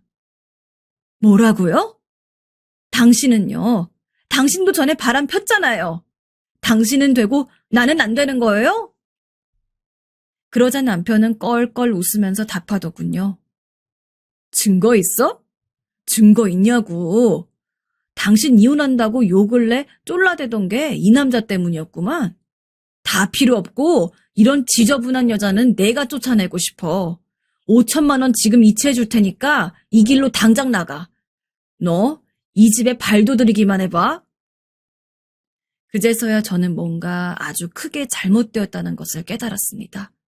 내가 가장 바랬던 것을 가장 최악의 타이밍에 최악의 방법으로 받게 된 것이었어요. 아무리 저도 고함을 지르고 난리를 쳐보아도 결혼 생활 중에 바람을 폈으며 증거를 남겼다는 한 줄의 사실을 부인하기 어려웠습니다.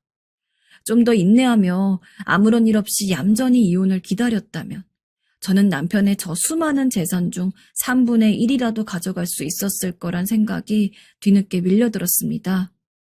돈 5천만 원을 들고 60세의 나이가 되어 쫓겨나와서 제가 무엇을 할 수 있을까요? 정말 단단히 뭔가에 홀렸다는 생각이 들었습니다. 뭔가 다 아니라고 부인을 하고 싶고 막연히 억울한 마음이 있었으나 남편은 이제 완전히 입장이 바뀌어 제 모든 짐을 다 떨궈내고 협박을 하더군요. 오늘 당장 나가서 합의 이혼 안 하면 그 5천만 원도 못 건질 줄 알아. 결국 저는 그 길로 이러지도 저러지도 못한 채 멍청이 서서 사인을 해주고 나오게 되었습니다. 이런 모습으로 나오는 저를 한 번도 상상해보지 못했어요. 그렇게 터벅터벅 근처 조그만 모텔을 찾아서 묵다가 돈이 없어 지방까지 내려가 작은 원룸에 들어가게 되었어요. 이 풍파를 순식간에 겪고 난 뒤 시간이 좀 지났다는 것을 체감하고 이제라도 빨리 만나고 싶어 우석 씨에게 연락을 했습니다. 그런데 너무나 황당한, 있어서는 안 되는 일이 일어나 버렸어요. 우석 씨의 전화번호가 바뀌어 버린 것입니다. 너무 당황해서 여기저기 알아보고 아무리 찾아봐도 처음 만났던 변호사 사무실에 연락을 해봐도 다 알 수 없다고 하는 거였어요. 어쩌다가 내가 이런 상황까지 오게 되었는지 앞이 턱턱 막히더군요. 그렇게 며칠이 지나고 한 달이 지나 저는 1년이 다 돼가도록 지방에 있는 원룸에서 혼자 울면서 이를 갈며 살게 되었어요. 할 수 있는 것은 설거지 정도뿐이라 식당에 취직해서 겨우 주방 일을 하면서 제 입에 풀칠을 하고 있었습니다. 아들은 바쁘다고만 하고 연락도 잘 안 되고 정말 인생 무상이라고 느껴지더군요. 같이 일하는 식당의 주방 이모들도 곱게 생긴 사람이 어쩌다가 여기까지 온 거냐고 묻는데 할 말이 없었어요. 우울증은 날이 갈수록 심각해지고 낮에는 먹고 살기 위해 어쩔 수 없이 식당으로 가서 열심히 바지락 손질을 하고 있었는데요. 무심결에 식당 홀 쪽을 힐끗 본 순간 너무 놀래서 손이 멈춰버렸습니다. 손님 2명이 안에 들어왔는데 둘 중 한 남자가 뭔가 낯이 익더군요. 제가 꿈에도 잊을 수 없었던, 혼자 살게 된 날 하루도 빠지지 않고 원망하다가 그리워하기도 했었던 우석 씨였습니다. 반갑기도 하고 화가 나기도 해서 얼른 고무장갑을 벗어던지고 당장 홀로 뛰쳐나갔습니다. 우석 씨, 나예요, 영미. 어떻게 사람이 그래요? 이글거리는 눈으로 멱살을 잡은 저를 보고 당황한 우석 씨의 눈을 보니 슬프게도 뭔가 낌새가 좋지 않았어요. 1년 전 나를 그렇게 사랑스럽게 바라보던 눈이 아니었고 당황스럽고 곤란해서 빨리 도망가고 싶어하는 표정이더군요. 어떻게 사람이 한순간에 이렇게 변해버리는 것일까요? 아니, 추잡하게 왜 이래요? 말로 합시다.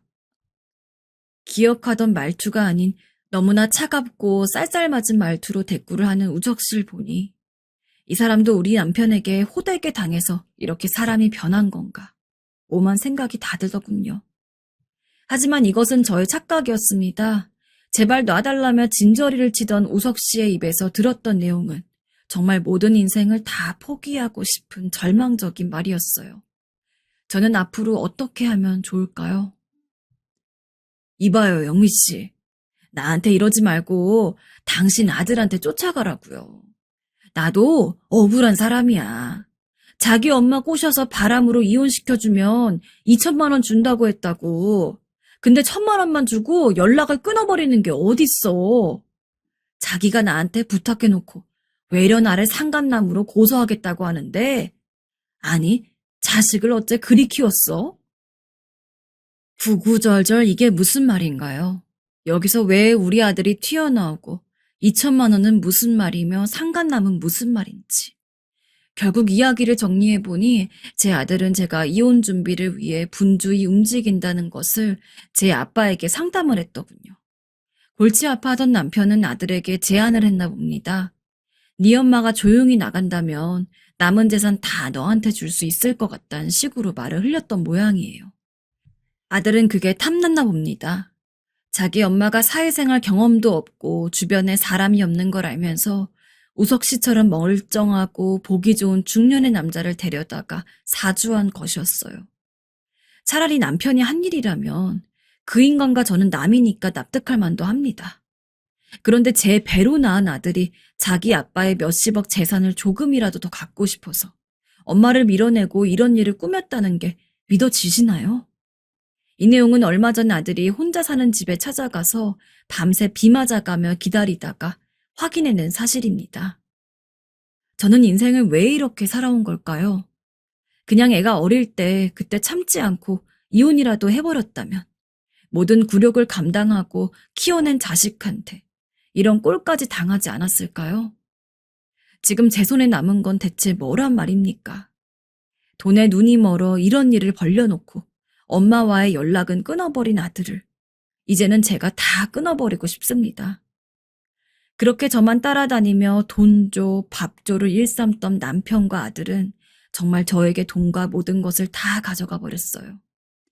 내 이 비참한 인생을 얼마 남지 않은 시간 동안 어떻게 해야 할까요? 지금 이 순간 숨이 붙어 있는 것이 괴로울 정도로 견디기 힘듭니다. 부디 위로의 말씀 한마디씩 부탁드리겠습니다. 지금까지 들어주셔서 감사합니다. 안녕하세요. 사람마다 굴곡은 다 있는 법인데 저는 비교적 잘 극복하며 살았던 것 같습니다. 그런데 살면 살수록 고된 인생 안에는 늘 깜짝스런 상황이 숨어 있더군요. 그렇게 어느덧 60대가 되어버린 저의 이야기를 들어주실 수 있을까요?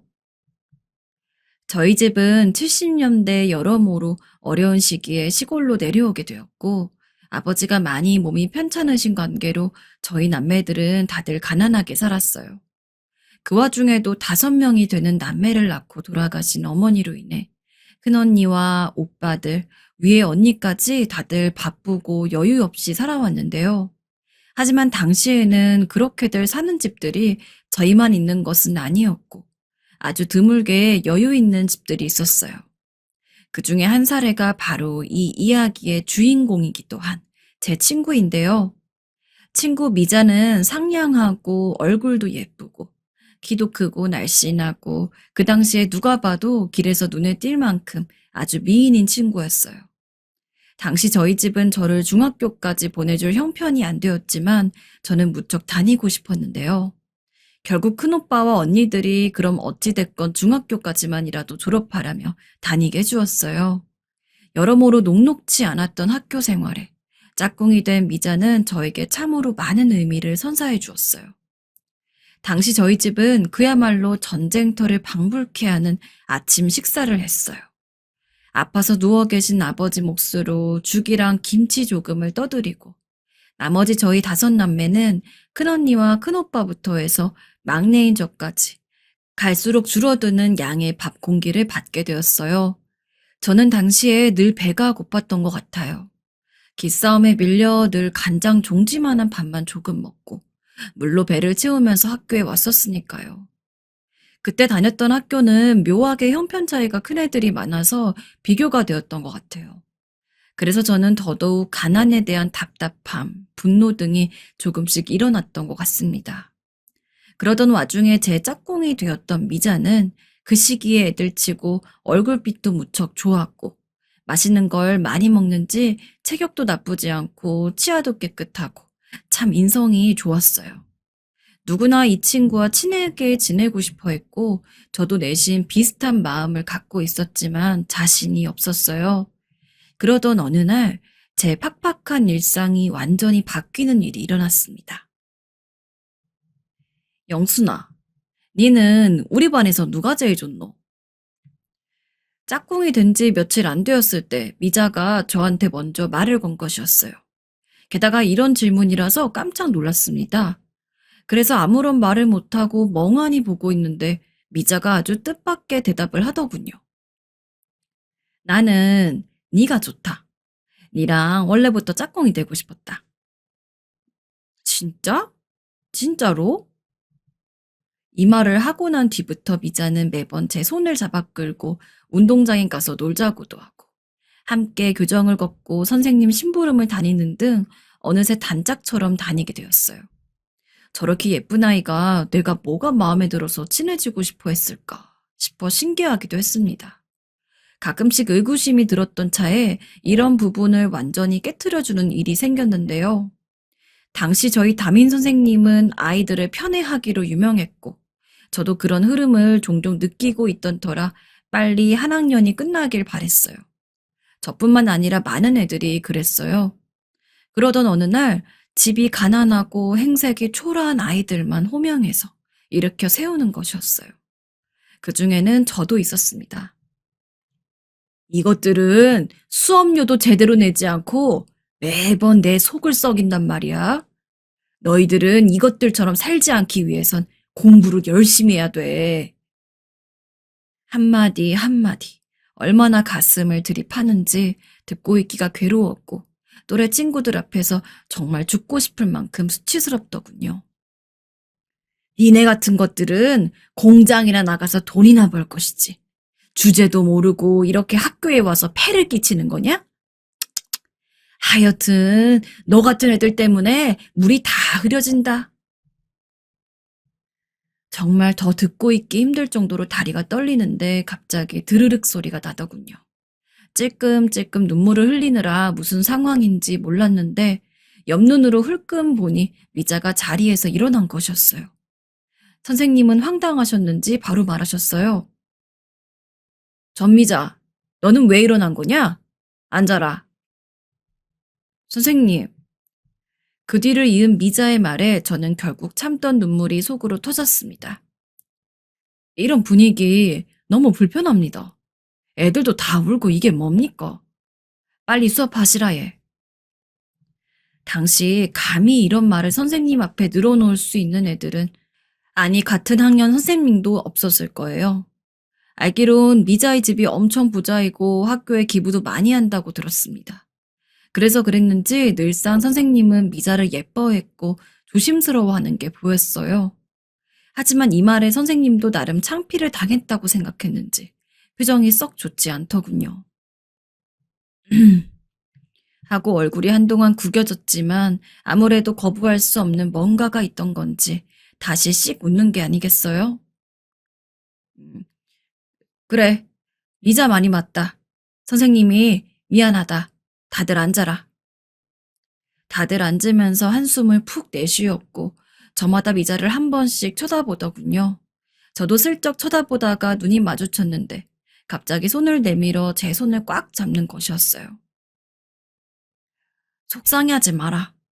내가 있다 아이가. 새 학기가 시작되고 친하게 말을 걸어오던 미자가 좋기도 하고 낯설기도 했는데 이날의 일로 저는 완전히 마음을 열게 되었습니다.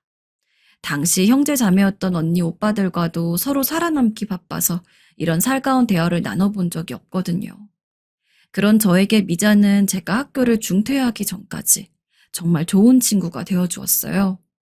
3학년까지 다니다 집이 너무 어려워지고 아버지가 위독해지시다 보니 오빠와 언니들은 그만 다니고 공장에서 일을 하라더군요. 당시 결정을 하기까지 너무 마음이 괴로웠지만 어쩔 수 없었습니다. 이미 공장에는 제 또래 애들도 많이 들어와 있었고 일은 무척 고되었는데요. 가끔씩 학교 생각이 나서 그립던 차에 길에서 미자를 우연히 만나게 되었어요. 솔직히 저는 어색했어요. 영순아, 니 잘 지냈나?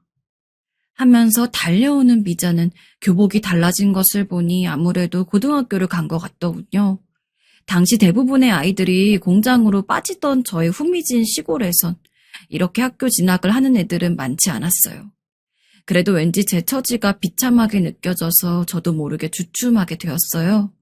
절 보자마자 와락 껴안는 미자에게 공장에서 묻어온 기름 냄새가 풍길까봐 온몸의 신경이 잔뜩 굳게 되더군요. 그런데 미자는 전혀 그런 기색이 없었어요. 영순아, 내 너랑 또 하고 싶은 게 있다. 우리 집에 놀러 오거라. 니네 집에? 응, 기다리고 있을 테니 꼭 놀러 와야 한대. 새삼 긴장하고 있는 저에게 미자는 전혀 그런 기색 없이 바로 어제 만났던 친구처럼 편하게 대해주었어요. 그러더니 중학교 때도 가끔 지나가면서 구경만 했던 자기 집에 놀러 오라더군요. 고민만 하다가 저도 왠지 가보고 싶기도 했고 공장 일이 너무 지치고 집 분위기는 갈수록 바닥을 치고 있었기에 용기를 내어 가보게 되었어요. 그때 문을 열고 저를 맞아준 미자의 손에 이끌려 들어갔던 곳은 집이 아니라 새로운 동네, 아니 나라가 펼쳐지는 기분이었습니다. 가끔 언니가 주워와서 읽었던 소설책에 나오는 부잣집들이 다 이런 것이구나 하고 눈으로 본 것 같았어요. 일하는 아주머니가 나오셔서 저와 미자가 먹을 간식을 챙겨주는데 생전 보지도 못했던 신기한 모양의 과일을 내오시고 떡이랑 케이크도 내주시더군요. 저희 집에서 당시 간식이라고는 오빠가 일하는 야채 가게에서 얻어온 감자와 한쪽이 전부 상한 사과들 뿐이었어요. 그마저도 오남매가 허겁지겁 커다란 들솥에 삶아서 와구와구 먹었고 사과도 씻어서 껍질째 와삭 베어 먹던 때였는데요. 외국에서 사왔다고 하던 예쁜 과자들과 몇 명이서 먹어도 모자랄 것 같은 떡에 주스에 이게 간식인지 밥인지 모를 만큼 내주시더라고요. 정말 가파르고 메말랐던 한창 사춘기 시절에 그나마 미자네 집에 가서 숨을 트이고 오는 시간들은 매우 꿀맛 같았어요. 그리고 반대로 가끔 주말마다 우리 집에 오기도 했는데 가족들은 이렇게 예쁘고 세련된 친구가 있었냐며 저마다 놀라더군요. 언니들도 간식을 챙겨오는 미자에게 미안했던지 자리를 조금이나마 내주고 같이 수다를 떨어주기도 했어요. 묘하게 그때마다 미자는 행복한 얼굴로 하고 있었고 저에게 말하더군요. 내는 니네 집에 올 때가 제일 신난다. 물론 니랑 노는 게 제일 좋고 이렇게 속 편하고 재밌을 수가 없다. 이 말을 들을 때마다 참 이해가 안 가더라고요. 그런 대궐 같은 집에 살면서 이렇게 축축하고 쓰러져가는 판잣집이 뭐가 좋다는 건지. 아마도 외동딸이라 외로워서 그런가 보다 하고 언니들은 말하더군요. 미자는 참 세심한 성격이어서 제가 학교에 못 가는 상황을 신경 써주었고 제 앞에서는 고등학교 이야기를 단 한 번도 꺼내지 않았어요. 가끔 제가 궁금해서 물어보면 늘상 이렇게 답해 주었습니다. 다를 거 없다. 중학교랑 똑같지 뭐. 그보다 우리 이제 뭐 하고 놀까? 하면서 화제를 얼른 바꿔주는 게 느껴졌어요. 아마 그 또한 저를 배려해준 덕이었습니다. 이렇게 미자랑 시간을 보내며 재밌게 놀다가 저에게 아주 큰 아픔이 닥치게 되었습니다. 그때 제 손을 잡아준 미자 덕에 저는 겨우겨우 버틸 수 있었는데요. 태어나면서 그 당시까지 조금의 정도 느껴본 적이 없고 맨날 옆에 누워서 죽을 먹으며 목숨을 연명하던 아버지가 결국 숨을 거두게 된 것이었어요. 저는 그때 처음으로 죽음을 눈앞에서 보았습니다. 매번 아프고 이러다 죽겠다 소리를 달고 사는 아버지였고 말 한 번 제대로 나눠보지 못했습니다. 이 집을 벗어나기 위해서 뭐든 해야 했으니까요. 하지만 그런 아버지라도 늘 곁에 어른이 있다는 것이 안심이 되었고 우리 남매는 엄마도 없이 아픈 아버지의 그늘이라도 빌려 어찌어찌 살아왔나 봅니다. 아침에 일어나 보니 움직이지도 않는 아버지를 제가 먼저 발견했고 그 말을 언니 오빠들에게 전하면서 토할 것 같은 감정이 밀려와 그만 마당으로 뛰쳐나가 몇 번이나 구역질을 했습니다. 마침 그날 오후 간식을 들고 찾아왔던 미자는 모든 상황을 알게 되었어요. 이러지도 저러지도 못하고 이웃집 어른들이 바쁘게 오가고 있는 걸 보며 우리는 장례 생각도 하지 못하고 있었어요. 하지만 미자가 같이 손을 걷어붙이고 나타나서 아버지의 장례를 치르는 절차가 잘 진행될 수 있도록 도와주었어요. 하루 벌어 겨우 연명하고 있는 우리에게 이런 건 무척 사치로 느껴졌지만 그때 미자가 한 말이 너무 강하게 와닿아서 다들 크게 마음을 먹었습니다. 내는 우리 아빠가 돌아가셨을 때 너무 어려서 이런 것도 못 봤다. 네 나중에 후회할 기라. 아버지를 그렇게 사랑하지도 그렇다고 미워한 것도 아니었지만 왠지 미자의 말은 힘이 있었고 정말 그럴 것만 같았습니다. 그렇게 근처 어른들의 도움을 받고 장례 내내 제 곁에 있어주면서 치레를 다 해주었던 미자 덕분에 아버지를 잘 보내드릴 수 있었어요. 심지어 제대로 울지도 못하는 저에게 미자는 울어도 된다며 몇 번이나 구석으로 저를 가서 달래주고 안아주었습니다. 울 때 못 울면 나중에 그게 병이 되더라. 울어라. 울고 나면 조금이라도 괜찮아질 거다. 그렇게 엉엉 울며 속을 달랬고 겨우 마음을 추스르고 얼마 후에 다시 저의 일터로 돌아가게 되었습니다. 그렇게 시간이 얼마 지나고 잠깐 시간이 날 때마다 미자와 동네 물길을 따라서 걷곤 했는데요. 나름 저와 깊은 이야기들을 주고받게 된 미자는 저에게 생각지도 못했던 말을 꺼내놓았습니다. 당시 얼마나 충격이 컸던지 제대로 눈을 마주 볼 수가 없어서 연신 미자 뒤에 있던 소나무만 쳐다보았던 게 아직도 생각이 납니다. 영순아, 내는 네가 부럽다. 그래도 너 그 친아빠랑 계속 살아왔고 언니 오빠들도 있지 않나. 얼핏 저의 아버지 장례 때 느끼기로 미자가 지금 함께 사는 아버지가 새아버지라는 것은 눈치를 채었어요. 그거야 그럴 수 있다고 생각했는데요. 뒤이은 이야기를 듣고 너무나 감당이 안 되어 뭐라고 말하면 좋을지 몰랐습니다. 지금 우리 아빠, 아니 그 남자, 아빠도 아니다. 내는 그 아저씨가 너무 무섭다. 니라면 어떻게 할 것 같노? 어? 너네 아버지가? 그게 무슨 말이야? 어떻게 어디서부터 말해야 할지 모르겠다. 제가 느꼈던 미자의 새아버지는 무척 온화한 분이셨고 제가 놀러 갔을 때마다 방을 들여다보며 인사를 해주던 분이었어요. 뭐가 무섭다는 건지 이해가 잘 가지 않았는데 한참이나 말을 고르다 꺼낸 미자의 말은 너무나 충격적이었습니다. 같이 산 지 몇 년 되지 않았는데 그렇게 미자를 정신적으로, 육체적으로 괴롭힌다는 것이었습니다. 그것도 미자의 엄마가 알지 못하도록 위협을 해대는 바람에 어디에도 말을 못하다가 겨우 저에게 말을 해보는 거라고 하는데 무척 혼란스러웠습니다. 하지만 듣는 것 외에 제가 어떻게 해줄 수 있는 것도 없었고 말하다 멈추고 몇 번이나 울음을 삼키는 미자의 표정을 보며 한두 번 겪은 일이 아니며 무척 괴로운 상태라는 것만 알 수 있었어요. 그저 그렇게 달래주기만 했고 괴로워 우는 미자가 너무 안쓰러워 저 역시 안고 달래주었는데요. 딱히 어디에 말하지 말라고 한 것도 아니었지만 저 자신부터가 너무 납득이 가지 않아 아무데도 말할 수가 없었고 그런 상황에 있는 미자가 가엾어 무척 괴로웠어요. 저 역시 미자에게 굳이 화제를 꺼내진 않았고 먼저 말하기까지는 언급하지 않았습니다. 이후에도 변함없이 우리 집에 놀러왔고 마음을 저에게 털어낸 미자는 한결 가벼워 보였습니다. 당시 미자는 다른 공부를 준비하겠다고 슬슬 진로 이야기를 했고 저도 공장을 떠나 다른 곳으로 갈 생각이라 새로운 시작을 꿈꾸고 있었어요. 자주 들리던 미자도 조금씩 뜸하게 됐고 저도 도시로 나가려고 많은 것을 알아보며 서로 조금 바빠졌는데요.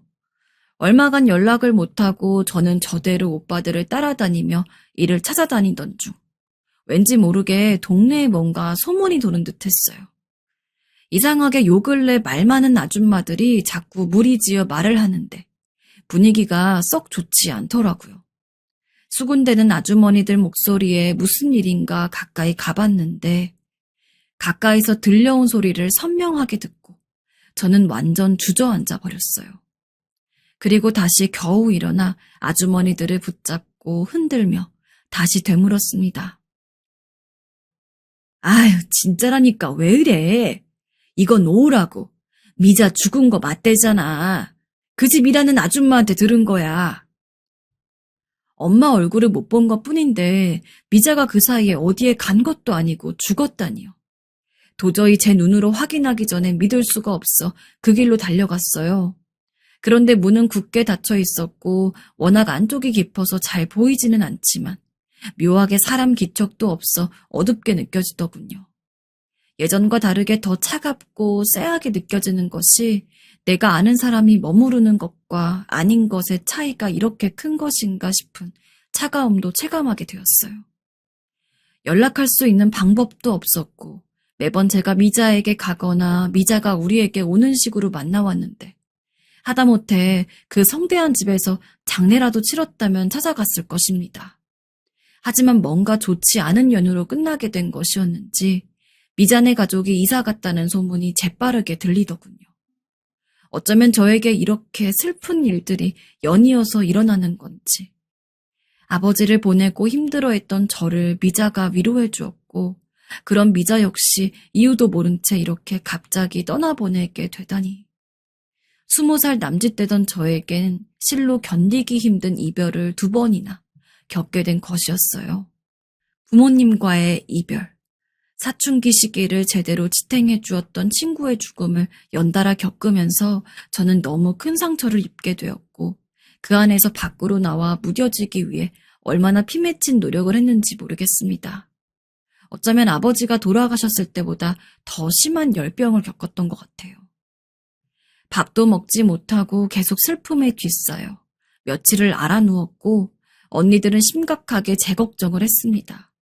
이러다가 영순이도 가는 거 아니냐는 작은 언니의 말에 큰언니가 등짝을 때리며 재수없는 소리 하지 말라던 뒷소리가 아직도 기억이 납니다. 그만큼 저는 절실하게 알았고 삶의 모든 것이 허망하게 느껴져서 일어날 수가 없었어요. 이러고 있다간 정말 제가 죽을 것 같았는지 큰오빠가 저를 데리고 이 상처가 심히 녹아있는 동네로부터 나가게 해주더군요. 서울의 자그마한 직장을 받은 오빠를 따라서 처음으로 낯선 곳에 발을 붙이게 되었습니다. 말단 격리일부터 다 배워가면서 정말 악착같이 일을 배웠고 돈 쓰는 게 무서웠던 저는 적금을 하면서 20대 역시 여유 없이 살아갔어요. 당시 은행 금리가 상당히 높았던 터라 그저 돈을 은행에 넣기만 했던 저는 찬찬히 늘어가는 재산을 드디어 눈으로 보게 되었어요. 작은 집을 샀다가 세를 주며 늘려가면서 겨우 저 혼자만의 생활에도 여유가 생기게 되었는데 그렇게 저는 20대 후반에 소개를 받아 결혼을 하게 되었어요. 내심 마음 안에 많은 결핍이 있었지만 그래도 무던한 성격의 남편을 만나서 그럭저럭 가정을 꾸려나갔는데요. 이쯤에 서울로 언니들과 오빠들도 다 올라와서 조금씩 정착을 하게 되었고 저도 그 사이 아이를 낳아 엄마 역할을 잘해주고 싶어 정말 열심히 살았던 것 같아요. 제 인생을 늘상 그야말로 일 그 자체였습니다. 어린 날부터 공장에 들어가고 또 격리일을 배워 회사를 다니고 바쁘게 살아가면서 제 자식은 공부를 시키고 싶어 대학을 보내게 되었는데요. 나름의 보람이 있었는지 아들이 드디어 대학에 들어가게 되었고 그 기념으로 가족여행을 가게 되었어요. 어릴 때부터 이때까지 비행기라고는 그저 남의 이야기라고만 생각했던 제가 아들과 남편의 권유로 첫 제주도 여행을 가보게 된 것이었습니다. 설레는 마음을 안고 제주도 땅을 밟게 되었고 남편과 아들이 짜온 스케줄대로 함께 돌아다니면서 맛있는 것도 먹어보고 이 나이가 되어서 누려보는 여유란 참 신선하게 느껴지더군요. 60대가 되어서야 이런 시간들을 보내는 게 참 안타깝지만 나름 그간 직장 생활을 꾸준히 했고 이제서 은퇴를 하게 되었으니 시원섭섭하기도 했습니다. 그런 복잡한 기분을 안고 돌아다니고 있는데 저는 이때 제주도 여행에서 온몸을 뒤흔드는 경험을 하게 되었어요. 아들과 남편이 걱정할 정도로 어열한 상황이었고 저도 몇 시간은 어안이 벙벙했는데요. 전날 더부룩하게 먹은 게 좀 불편해서 점심은 회를 먹자고 시장으로 나가봤어요. 그렇게 남편이랑 싱싱한 횟감을 구경하던 중 한 가게에 멈춰서서 살펴보게 되었는데요. 그 지역 아주머니들 사투리가 유난히 귀에 익어서 자꾸 눈길이 가더라고요. 계속 들리는 말에 묘하게 신경이 쓰이던 중 횟감을 고르며 얼마냐고 말을 걸게 되었어요. 아, 그기 말입니까? 이리 와보이소. 수족관에 있는 물고기를 봐주려는 아줌마의 대답이 뭔가 정겹게 느껴지고 고향 생각이 나더군요. 그래서 저도 모르게 같은 어투로 대답을 했습니다. 그랬더니 아줌마가 반가웠는지 저를 보고 씩 웃더니 고향이 어디냐고 묻는 것이었어요. 혹시 몰라 저도 동창인가 싶어 반갑게 대답을 했는데 이상하게 아줌마가 큰 눈으로 제 얼굴을 구석구석 살피더군요. 아무 말도 하지 않고 계속 눈만 여기저기 움직이는 것이었습니다. 와, 그라요. 니 영순이가. 제 이름을 정확히 알고 부르길래 저도 순간 놀랐습니다. 확실히 저를 아는 것 같기에 자세히 얼굴을 살펴보았는데 왠지 완연히 낯선 얼굴은 아닌 듯해서 저도 자꾸 쳐다보게 되더군요. 크게 쌍꺼풀진 눈을 내가 어디서 보았더라 하고 뭔가 예감이 이상해서 정면으로 눈을 마주보는데 순간 제 귀에 말도 안 되는 소리가 들려왔습니다. 네, 미자다. 미자, 영순아, 니네 기억하나? 미자? 눈이 벌떡 뜨이면서 저는 다시 한번 얼굴을 봤습니다. 미자라니요. 미자는 죽었고 이미 어린 날 기억으로 힘겹게 묻어두었습니다. 제 남편에게도 아주 예전에 얼핏 이야기를 하긴 했지만 그만큼 당연히 제 생각 속 미자는 죽은 것이 맞았습니다. 근데 이게 무슨 소리였을까요? 어떡하노? 내 미자다, 영순아. 그 큰 시장에서 울려 퍼지는 울음소리에 사람들은 오며 가며 다 우리를 봤고 저 역시 진정이 되지 않은 상태로 따로 둘이 나가게 되었어요. 나가서 말을 들어보니 아직도 실감이 안 나지만 이때 만난 사람은 실제로 제가 아는 미자가 맞았습니다.